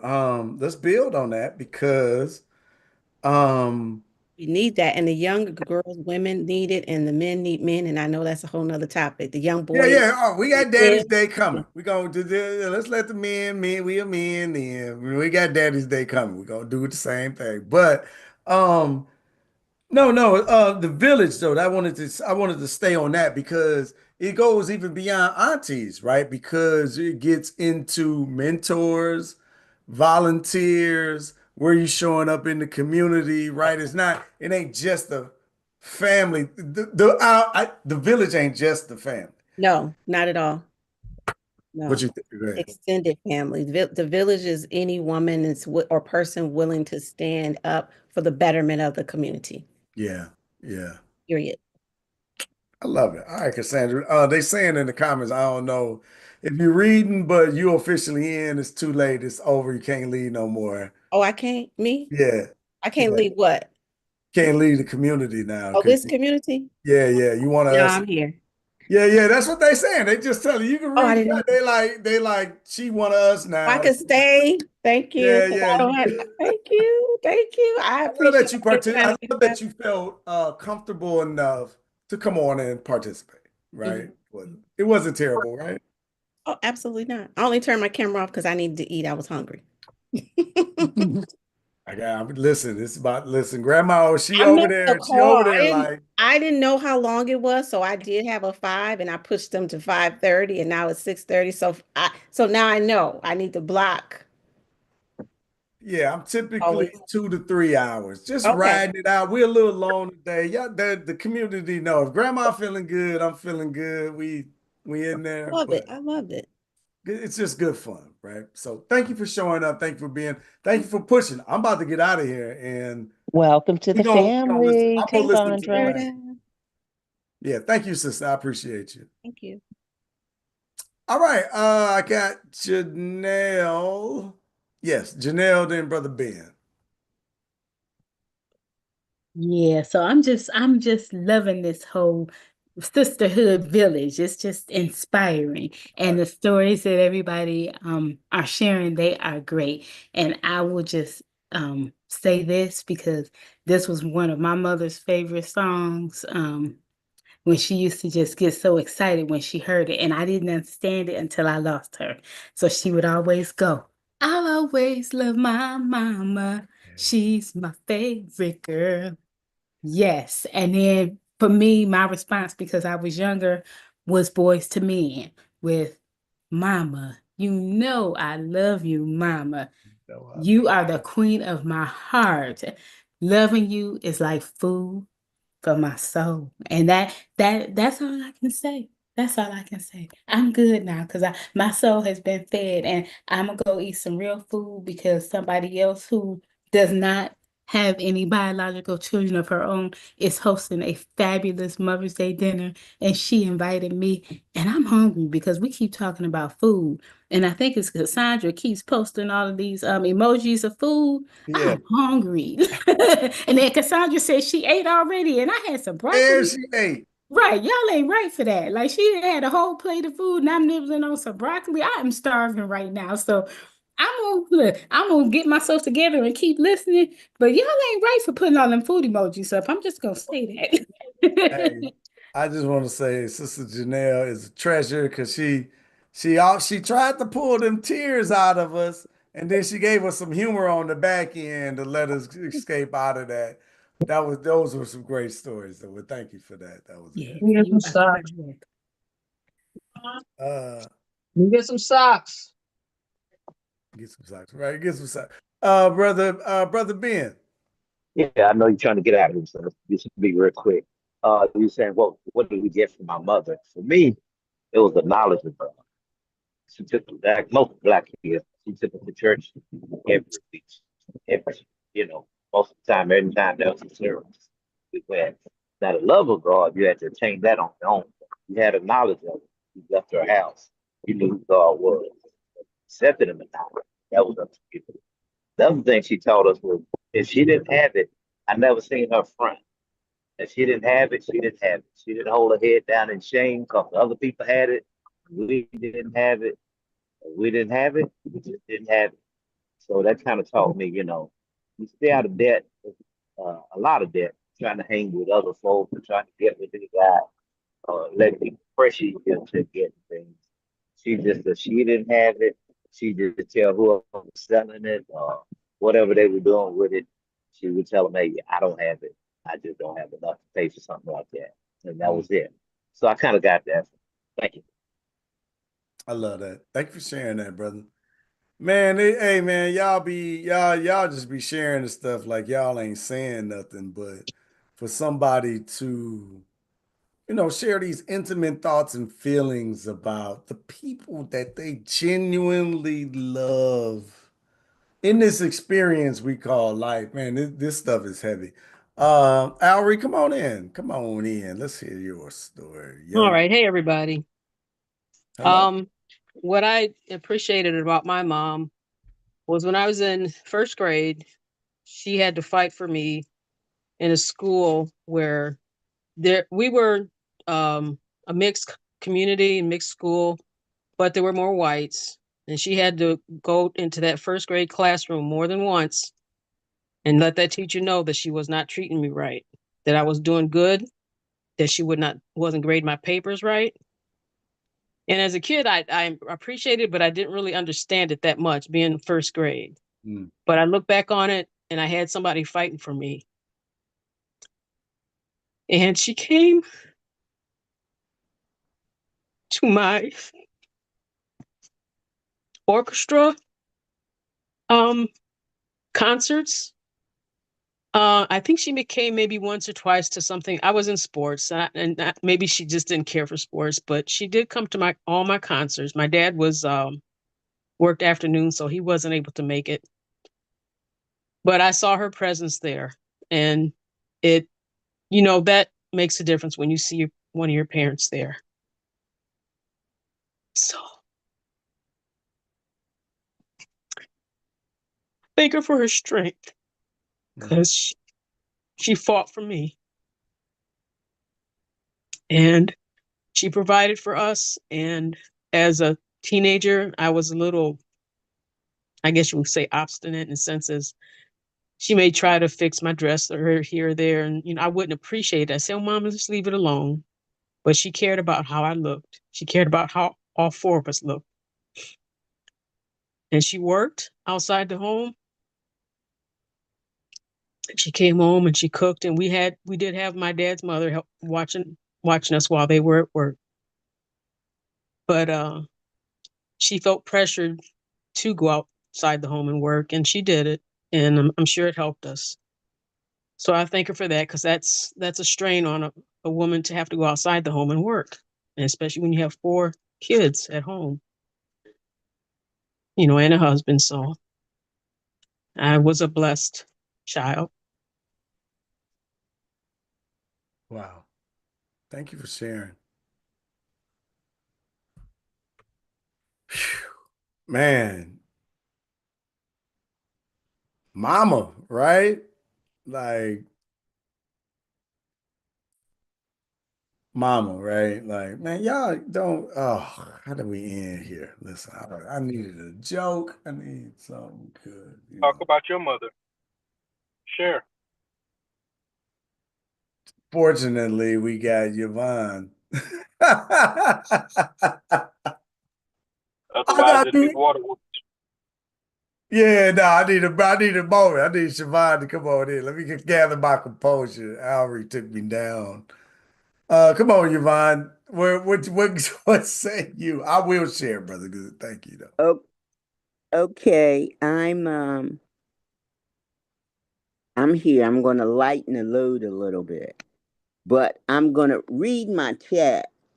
Um, and first I'd like to say what I love about being a mom is being the nucleus to teach, instill, and formulate the foundations of the next adult, to cultivate their quest for knowledge, and to teach them how to make decisions Mm. What data do they use? That they are unique, beautiful, blessed, and their only limitations are in their minds. Lastly, to love with passion, reverence, commitment, and a pure heart. I'll stop that here because I'm going on like Freddie. And what I'd like to say about my mom, with the eighth grade Oh. education, she was resilient. So I'm Mm. going to share this little incident with you guys. My mom had 5 children. This was her second marriage. And she worked and stayed home. And this one time she was staying home, right? So she smoked and she had asked her husband to bring her home a pack of cigarettes. And if you're young enough, you might remember he brought her home a Laredo kit where you would make your own cigarettes. And my mom went back to work. She was a CNA the next week. So that's it for me. All right, I needed that. I needed that break in between. That's good. That's good. That's good. And you gave me a shot, right? I'm going on like Freddie, right? Okay, I'm definitely sharing that with the team, y'all, because they gonna enjoy. They gonna enjoy that comment. Um, no, it's good stuff, man. This is good. This is Mama's Day is everything. And like while I was listening to it, I was like, oh man, it's like over the time it got like heavier and heavier because August the 30th was her ancestors' day. So this again, this is my mama in the pink back here. That's my daddy too.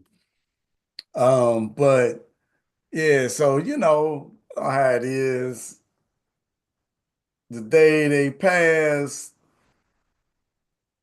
my birthday, I was born like the day before Mother's Day. When Mother's Day was May 9th.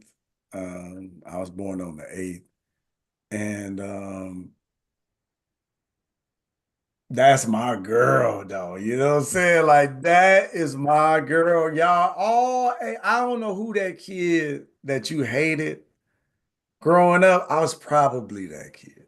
I was probably that kid, like for real. Like, not because I was nasty. I think I was pretty cool and whatever. But like my parents spoiled the shit out of me. It was just, looking back, I should be embarrassed. Like I should be embarrassed. I'm not embarrassed, y'all. I'm not at all. And like my wife, like she just couldn't, she couldn't understand, right? Like how my mama was interacting with the children. Because my wife had a totally different upbringing. Let me say, I'm from the hood, y'all. Y'all from Michigan, you in Inkster area. I'm from Inkster, right? Like I'm from Inkster, Michigan. So this is not elite social status black family. No, no, no, cuz, right? Like I'm in the heart of the wild, or one of the wildest places in America, right? Anyway, I love my upbringing. I love the area. I loved everything, but we didn't have it all, right? So don't don't get that in the thought process, but they spoil me. Looking like my wife she'd be like dealing with the grandchildren. She's from East St. Louis, y'all. So imagine what I'm talking about. And it's like we from the same area. Just I was who was the sister that said they grew up with their nieces and nephews? That's what I did. It was so many years later that my parents had me from having all them children. This is how I view it anyway. My dad retired in 85. I was born in 76. So I was 8 or 9 years old when he retired. And like all I can remember in life is my parents being at everything I've ever done significantly in existence. And I know my mama, I mean, me and my mama's situation, our relationship is like crazy because that's my girl. But I realize over time that it's really just both of them, right? But my mama's situation is different because she gone now, but like I was an athlete, right? Like, man, it didn't matter what I was a competitor, right? I'm a competitor. So whatever I'm in, I'm competing, I'm trying to win. I don't care what it is. I'm at it. School spelling bee, it's just whatever, right? And I was like I said, I played football. I went to college on a football scholarship. But it just didn't matter. I'm like a competitor across the board. And boy, my mama is A1 out front on the sideline with the sign, with the whole dad mama. Like, and she know the game, she know the rules. She out there, she at the refs. My mama was everything, bro. Cause she pushed. It was like it's fun when you look at it on the football field or whatever, but like she pushed at every level. She was in the classrooms, like all the teachers know. I don't know. Apparently it was like a family thing. I don't know, man. What do I know? All I know is I got good. I did a documentary interview the other day, and like they was like asking me about a lot of stuff. And I had to stop and realize the privileged life that I've grown up in. And I don't think I've like really like acknowledged it in that, like, again, we didn't have money. We in the middle of the hood. I mean, dad delivered mail. You know what I mean? The dad delivered mail. Mom worked for folks in their houses. And then she worked as like she cleaned hotel room, right? Like that's all my parents did. And I mean, I say all, I don't, please, I don't mean any disrespect, right? But they worked their asses off, right? But like but they delivered me the life. You could, if from my perspective, for some reason, we just didn't have the big rich house. You know what I mean? Like I don't know why we was just in this. I mean, I know why now, but like there was nothing I didn't like really go without. I don't feel like I went without. I mean, I didn't. Did I get my Billie Jean Michael Jackson jacket? No, Mama didn't buy that. I don't know why. Hurt my feelings. I wish I was kidding with y'all. But she got you everything that you needed. Oh, I definitely, sister, I got everything that I You got needed. everything you needed. Yeah, without the hugs and kisses. Mom and dad, that's that generation is different, right? Dad was born in 29. Mom was born in like 35. And let's say I was born in 76. Well, y'all didn't say, right? So this is the difference, right? But it was like you didn't get the affection, but the love was there, right? It was everywhere, especially when I look back. And it wasn't until I did a documentary, I swear I was supposed to be done by now, but I did a documentary on my dad in 2023 because I was like into telling the stories of the elders in your family, right? But my mama done passed.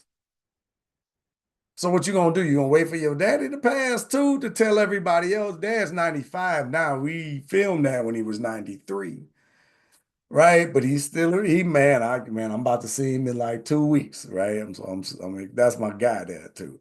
But I wish I would have did it with my mom. I wish I would have did it with my mom. That's like one of my bigger regrets. And now all I think about is where's the video that I got her? Where's the voice messages that maybe we saved? Like, where's that? and because I'm missing her, and I'm missing that. You miss that voice, y'all. If you parents, even if you aunt, whatever, children have grown up and that little voice is gone, right? Like you hear your children's voice now, you're like, damn, that boy voice is deeper than mine, right? But it wasn't always that way. He had this little voice, right? And that little voice gone. That's what you always miss as a parent. I ain't gonna say always. Anyway, that's one of the things that I miss as a parent is that little voice. I miss my babies, right? I do. I miss my mama voice.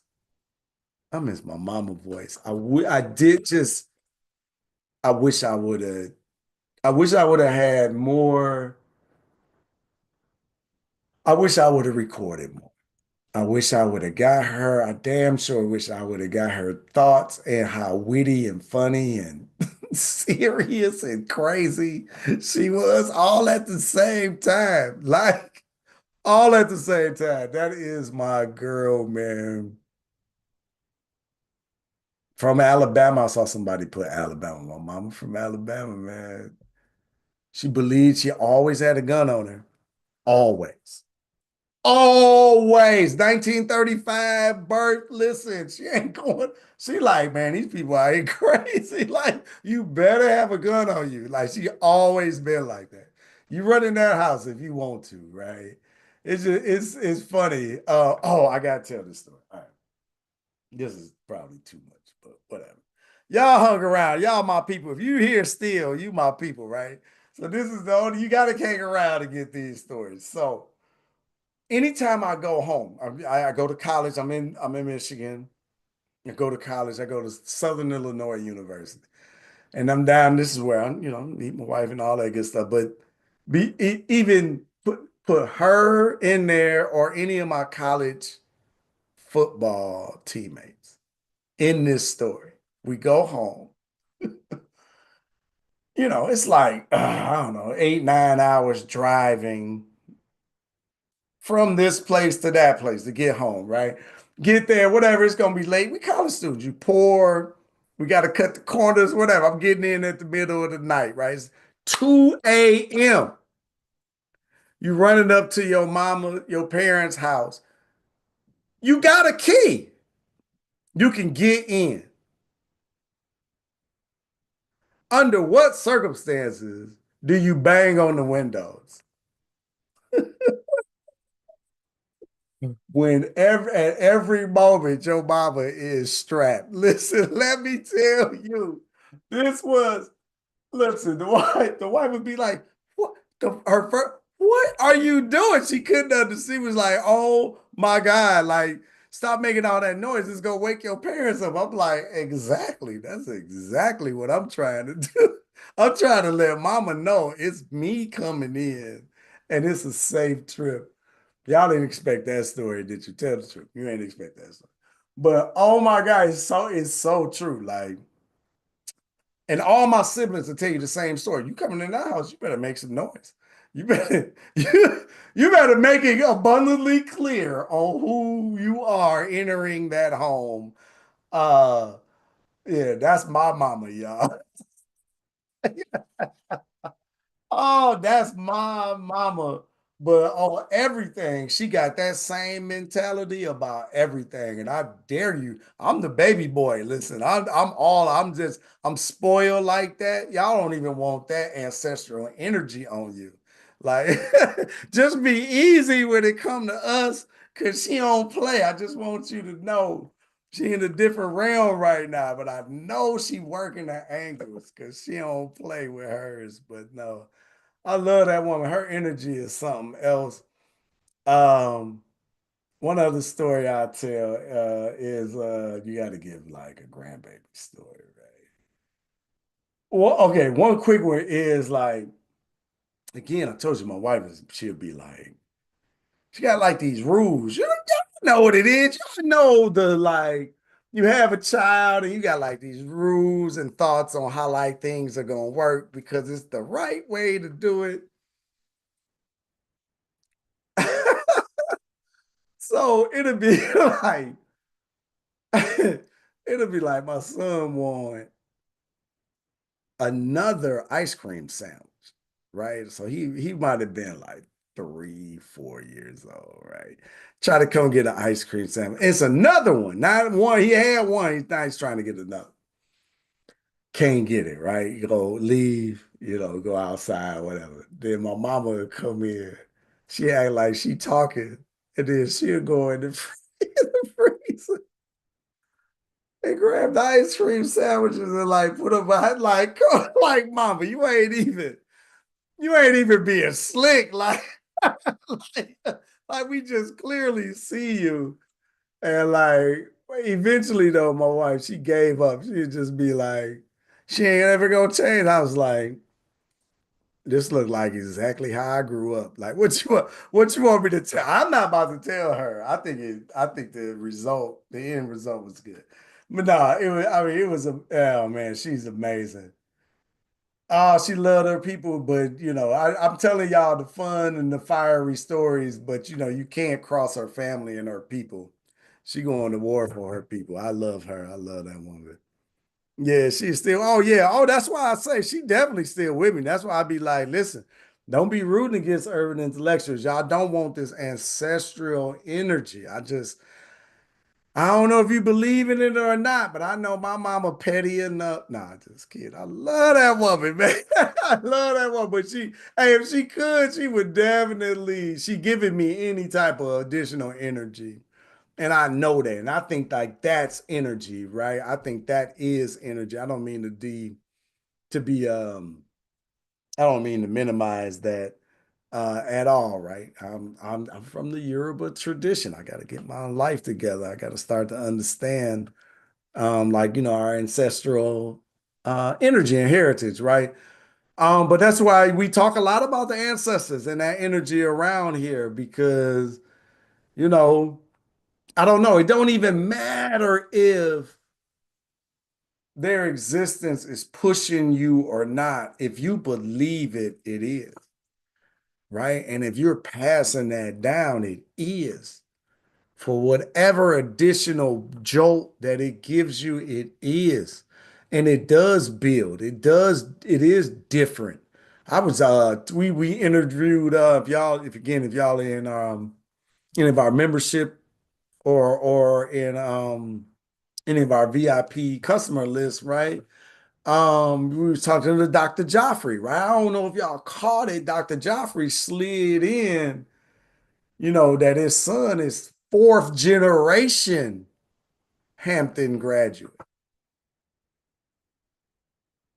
Fourth generation? What? Like I wanted to like dive into that, but that's like a whole different conversation than the gut health and the things that we were having with him. But a fourth generation, like, boy, that's like big, right? Like, though, that's big. Anyway, all right, we're gonna be here all day because y'all know I don't be wanting to leave.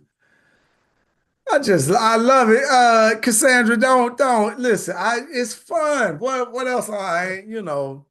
We did our thing, and all right, I guess I'll go watch a show or something. This is why we be here all If night. you don't want to leave, you need to plan the in-person get together. That's what you work on. Cassandra, how you already on the In our absence, because I do have to go because people blowing up my phone. They don't even know. I can't even tell I've been on this call for how long? Almost 4 hours. This is amazing, but it's great. But it's great. It's fun. But, no, it's great. But yeah, you don't have to leave us. Just work that blueprint and that plan you was talking about. Do your homework. Yes, ma'am. We get it right. Go get in your meeting. I'm getting out of here. I appreciate y'all. When is the in-person get together? Sandra, hold on. I'm a visionary. Don't ask me to join the family and don't ask for my input. I see you ain't know we've been talking about this. I see people on the stage talking about different things. You talking about building a community. Let's take it on the road. Community event. It's like Cassandra been here or something. We ain't got time to play. We ain't got time to play. All right, I like it. I like it. Well, let's continue this conversation because that's what we need. We definitely need to do it. We worry about all right, to be honest, what I worry, we don't worry about nothing. I worry about capacity. Do we have the capacity to pull off a live experience? And it's got to be good enough. It can't just be a live experience, right? We gotta. So that's what that's my that's the hurdle right now, Cassandra. But you're athletic and competitive, so you can jump that hurdle. I'm not. I don't want to hear any excuses. I just want to see the rough draft, and we could tweak it along the way. Hey, did all of y'all just hear that? Cassandra's like, we got Janelle. Well, we don't need no more 3X. procrastination, Freddie. No more procrastination. You know I'm gonna chime in. Cassandra, I've been asking for that for how long? Come on, Cassandra, tell him. You signed up to lead. Don't be turning it back now. You just started a mutiny. No, we're all here with you. No, I love it. No, we listen. We're talking about it. We're talking about it. I mean, I'm in therapy about it. I've been laying on the sofa. I'm like, don't be scared. Do it scared. If you're scared, do it scared. Do it scared. Ain't nobody called me. Feel the fear and do it anyhow. Yeah. Tweak it. And meeting at the Black Museum is an excellent idea. I saw that. That would be excellent. First We'd of all, already have a little. I ain't been called scared in a long. And then you learn. I know. It sounds like somebody daring you to me. That sounds like a dare. That's how I'm taking it. That's how I'm taking it. You should. I'm like, I don't believe he's competitive. Now, he put that out there. I'm competitive, and okay. And you just told us about your mama's spirit. Yeah, I don't think. Yeah. Come from all that. Look, good stock, good knowledge, longevity. Father's still alive. All that, and you're just gonna keep it to yourself, right? You gotta share him. That's an ancestor that's living. Not an ancestor, but you know what I'm saying, like an elder that's living and can tell us all them stories firsthand. You gotta share that. Well, what better way to honor your mother than to level it up that way? Well, even when I thought about it, I didn't think about having dad there. Wow. He's an elder. If at all possible, like if there's one near him. I mean, we don't want him getting subject to all this stuff, but yeah. That's my international travel buddy. He be outside. Well, that sounds like you're ready to me. But yeah, just to hear first-hand stories, and like I'm looking at the real hip hop cards and stuff, and like what did that look like when he was growing up? You know, what was hip hop then? Right. You know what I'm saying? Like I just ordered my Real Talk Hip Hop edition cards. They just came, and now you saying that I'm like, wow, I wonder what that was like firsthand for him to experience that. Because wasn't that the Harlem Renaissance era too? He was in that. Well, just after. Man, that's so much knowledge there just to hear him speak. Okay. All right, y'all ain't gonna be bullying me all the time. I like it though. That's good. And I said, what about having your mom as one of the representatives of the like somehow with the, like, you know how you do the cartoons and stuff, what you've been doing with the anime and playing with that? Have her represented as an elder in that capacity. Yeah, I definitely I've been playing with that. I don't know if y'all I got a lot of stuff, y'all. I just we don't do a good job of marketing it. Because we got a whole, like, I ain't gonna say a whole series. We got a series, but we only produced one. I'm looking for it. We got like a little cartoon series that's my mama and my daddy when they children. And they got a Sankofa bird. That's their history. Time machine. They go back. It's already in the works. Yeah, I got it. It's all like laid out. Now AI make it even easier. We did this. I'm looking for it. Like I can't believe it's not here. Anyway, there's always a lot going on. So I'll be cooking on these levels and I hear the things that y'all are saying and we working on it. I need to be more competitive. I got called out. So I like that. With yourself. Yes, sir. That's what I like. I like it.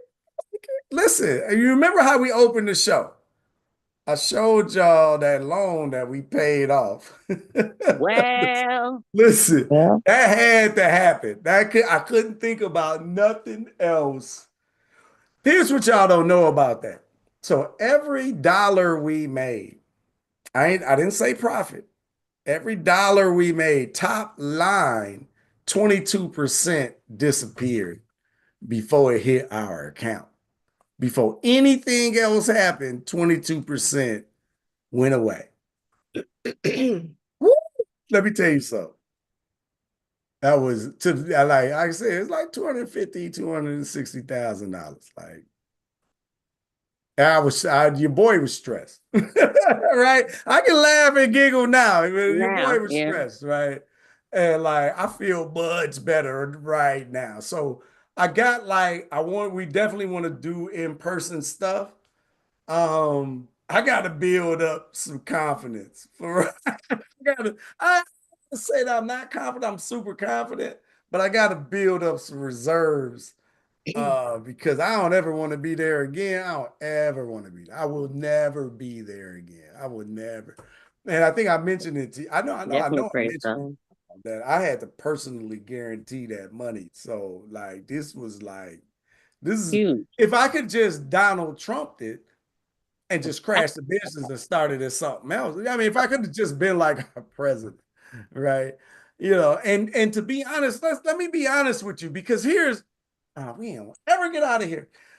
Let me be honest with you though about why So you a didn't hear? problem we got with the black community, and the problem we got is we're always righteous. And we're always about the right way to do things. No, it's got to be done right. It's got to be blessed. It's got to be ordained. I don't care how you're seeing it, but it's got to be integral. It's got to be this and that. And what we failing to realize is all it's got to be is legal. In this system, I didn't, something else is something else. But in this system, it just got to be legal. And this is what Trump was operating on that I didn't. I should not have personally guaranteed them loans. I should have crashed the business and introduced y'all to intellectually urban. That's the stuff he do. We Yeah. say that's crazy business. He's a failure, this and that. Does he understand how to operate a system that you're not willing to do?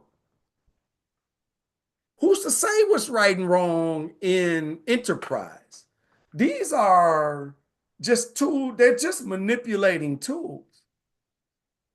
And you might not agree, but does that make it wrong? If it's Yeah. legal, it's all in the system. The same thing he did, I could have done. In fact, I could have took the $250,000 and put it in my pocket, crashed the business, and just started another. Is that wrong or is that just part of I don't know. What I've learned is the black community, we spend more time moralizing shit than just doing what we supposed to be doing. I ain't saying work the angles like that or none of that, but if you spend half the time that you spend thinking about this outlier rather than doing what we supposed to be just doing, like we'd be much further ahead. That's it's wild, man. Our community is wild. I know I ain't And the what cost though? If you Socialism following versus somebody like mathematics. him, I I'm sorry. wasn't saying necessarily that you should do that. I'm just saying like that was literally like an option. We have Looking back now, there's some other things you got to set up in place, and the business got to be representable to the point where it can stand on its own credit, on its own merit without a personal guarantee. Understood. So there's other things to it, but my point is if you go into enterprise, you go into a business, you take on these loans and then the enterprise don't work, do you really feel like you gotta pay that loan off? It's an integral thing, is what we're saying, but This is how Black people think anyway. It's an integral thing. But if you're in a business, why would you pay that? It's over. Whoever lent you that money knew in the interest rate and what they charged you that it was a risk that this wouldn't work. So you just let that die, and then They you do go it all the time to in different other business cultures, business. They do it all the time, but we all the don't know it because it's not information. It's not necessarily shared with us, but that's how they succeed. But I do have to It's jump off not. the call. I just wanted to say thank you, everybody, for embracing me. And a couple of dates for you. You said your mom's birthday was August 30th No, her ancestor day for was Ancestor Day. April 30th. Oh, April 30th? Okay, I thought I heard August 30th. I might have said, I don't know, I was fired up. Oh, okay. Because I was just looking at the dates. Those are Saturday and Sundays this year, next year. So you can kind of pick some dates and just have some goals. Well, I like that. Gave me a little over a year now. You can start whatever it is you want to do. You can start small. You can partner with people to get more exposure, but then ultimately a year from now have that larger event. But look at where your highest recidivism is coming from and do those cities first. Because you yeah, already know you make got a them good come base to there. you. Wherever you are, they'll come to you, and then you can expand from there. But you can start where you are. I know you're involved already in a lot of the Juneteenth celebrations, right? You're already participating in that. So just partner, use other people's monies that's already there. But that's a whole nother conversation and topic. Yeah. We here for you because we're all family, right? I'm feeling it. I'm feeling the love. I This just what want it to happened. happen. Why shouldn't it happen? You should Yeah, ask talk some yourself that. feasibility. Yeah. Why shouldn't it be me? Why shouldn't it happen? You did all this work and you're not going to share it and with more people? You I ask Put like out them some how feelers, some surveys or something like that so you can get an idea of how much you can bring to bear or right. what aspects of UI you're gonna do and Sankofa you're gonna bring, like what people are more receptive to. And then, you can get them in and bam, hit them over the head with the, the legacy. Like, you know what I'm saying? Like it just us all kinds of ways to do it. But the whole point is that we want to see it done. We need it. You wow. create a team, you can do a focus group within the team, you can get some The feedback. surveys. You can use the expertise of the people already on the call. I'm sorry, y'all. You asked me, you said I belong. So Well, Yeah, I'm not, yeah. I believe that part of the reason why we don't succeed as a community is because people don't share the information. So Right. I feel passionate. I want everybody in our community to have as much information as that's available and to succeed because there's room for us. So if we hold back, we don't have time to hold back. We really don't. No, you're right. And you may be standing, so don't get analysis paralysis, they say, or overthink it. Let it happen, let it organically happen, organically, yeah. right? Hmm. Take the action steps because that's the difference between where you are now with the numbers and the numbers that you can possibly have. Not to mention the education, right? That it's going to provide to other people. Word. That's Even if you start out small with, like you said, at libraries or at Black museums or, just a space where that there's going to be support. There's already in the neighborhood, in that area, there's already people who are coming and they can get the word out to people, to come through. Like I know in Houston, it's not a thing. Emancipation down there in Third Ward is like a no-brainer.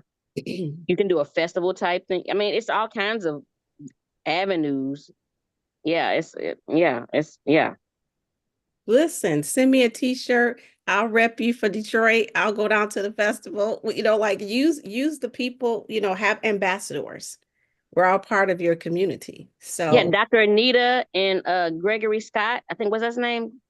Gregory that Taus gets the word out too, right? last week. Yeah, they're doing stuff in Houston. So yeah, that's definitely, you already got two here in Houston. Two, Dr. Anita is a doctor at Yeah, a that's our college, guy. right? Yeah. So that's two people on the ground here. And I told him I would support. Right here. So Houston is viable because we got Third Ward and all of the Emancipation Row and all of that kind of stuff. So you have a good base here, I know. Houston is great. That's All the right, I put the email out. So if you're interested in helping us, maybe consider this. I gotta y'all know. So email Tamiko because y'all know Tamiko really make all of this. Right. So y'all selling me, but you really got to sell. We really got to sell Tamiko. I mean, I don't even own the company. She really runs it. Yeah, she's the backbone. Yeah. No, that's my girl. But she, I mean, obviously, she would obviously be heavily involved. And y'all know we've been talking about this, right? And something I want to do. It's just got to make sense. Right. So we just have to make it make sense and make the time for it. But all right, look, we getting out of here. All right. Peace and I blessings, appreciate Bye, family. everybody. Yeah, thank you. Good night.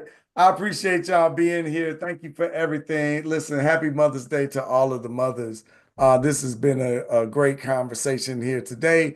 As usual, it's always kind of weird for me on these holidays, right? Like how they gonna be. I don't know, but we all need connection no matter the day. So I'm glad hopefully y'all enjoyed the conversation. And yeah, hopefully, you feel, come on back, right? Come on back, invite a friend or 17. Don't be shy in sharing us and having this conversation. And next time, don't be afraid to unmute the mic and let's be heard. Allow you to be heard, right? I forget the next conversation. I think it might be like living abroad or something. I don't know. Don't get me lying about what the team got lined up. Y'all already admitted that I ain't into the details. I'm here to show up in these moments and hopefully to make them magical, right? So I appreciate y'all for being here. Let's have a great week. Oh, yes, the children are next week, right? Our Sankofa children. This is where we teach Black history to children inside of our Sankofa Club. And they have a Sankofa Nation where they run their own meetings and they educate one another. And the pharaohs and the queen are going to come to Sunday dinner next week and educate the elders. They do this once a month. It's supposed to be today, but it's Mama's Day. Like, let them go engage with their mama. So next, they decided to come next week, so they're going to come and engage us. So don't miss that one. It's always something really special. But I appreciate y'all being here tonight. Thank you for Jarman for that. Till next time, good people. Love, peace, and power to the people. Good night, Tell everybody. Crystal happy Night. Mother's Day for us. Tell Crystal happy Mother's Day for all of us. Oh, I will. Thank you. You're welcome. Everyone have a blessed week.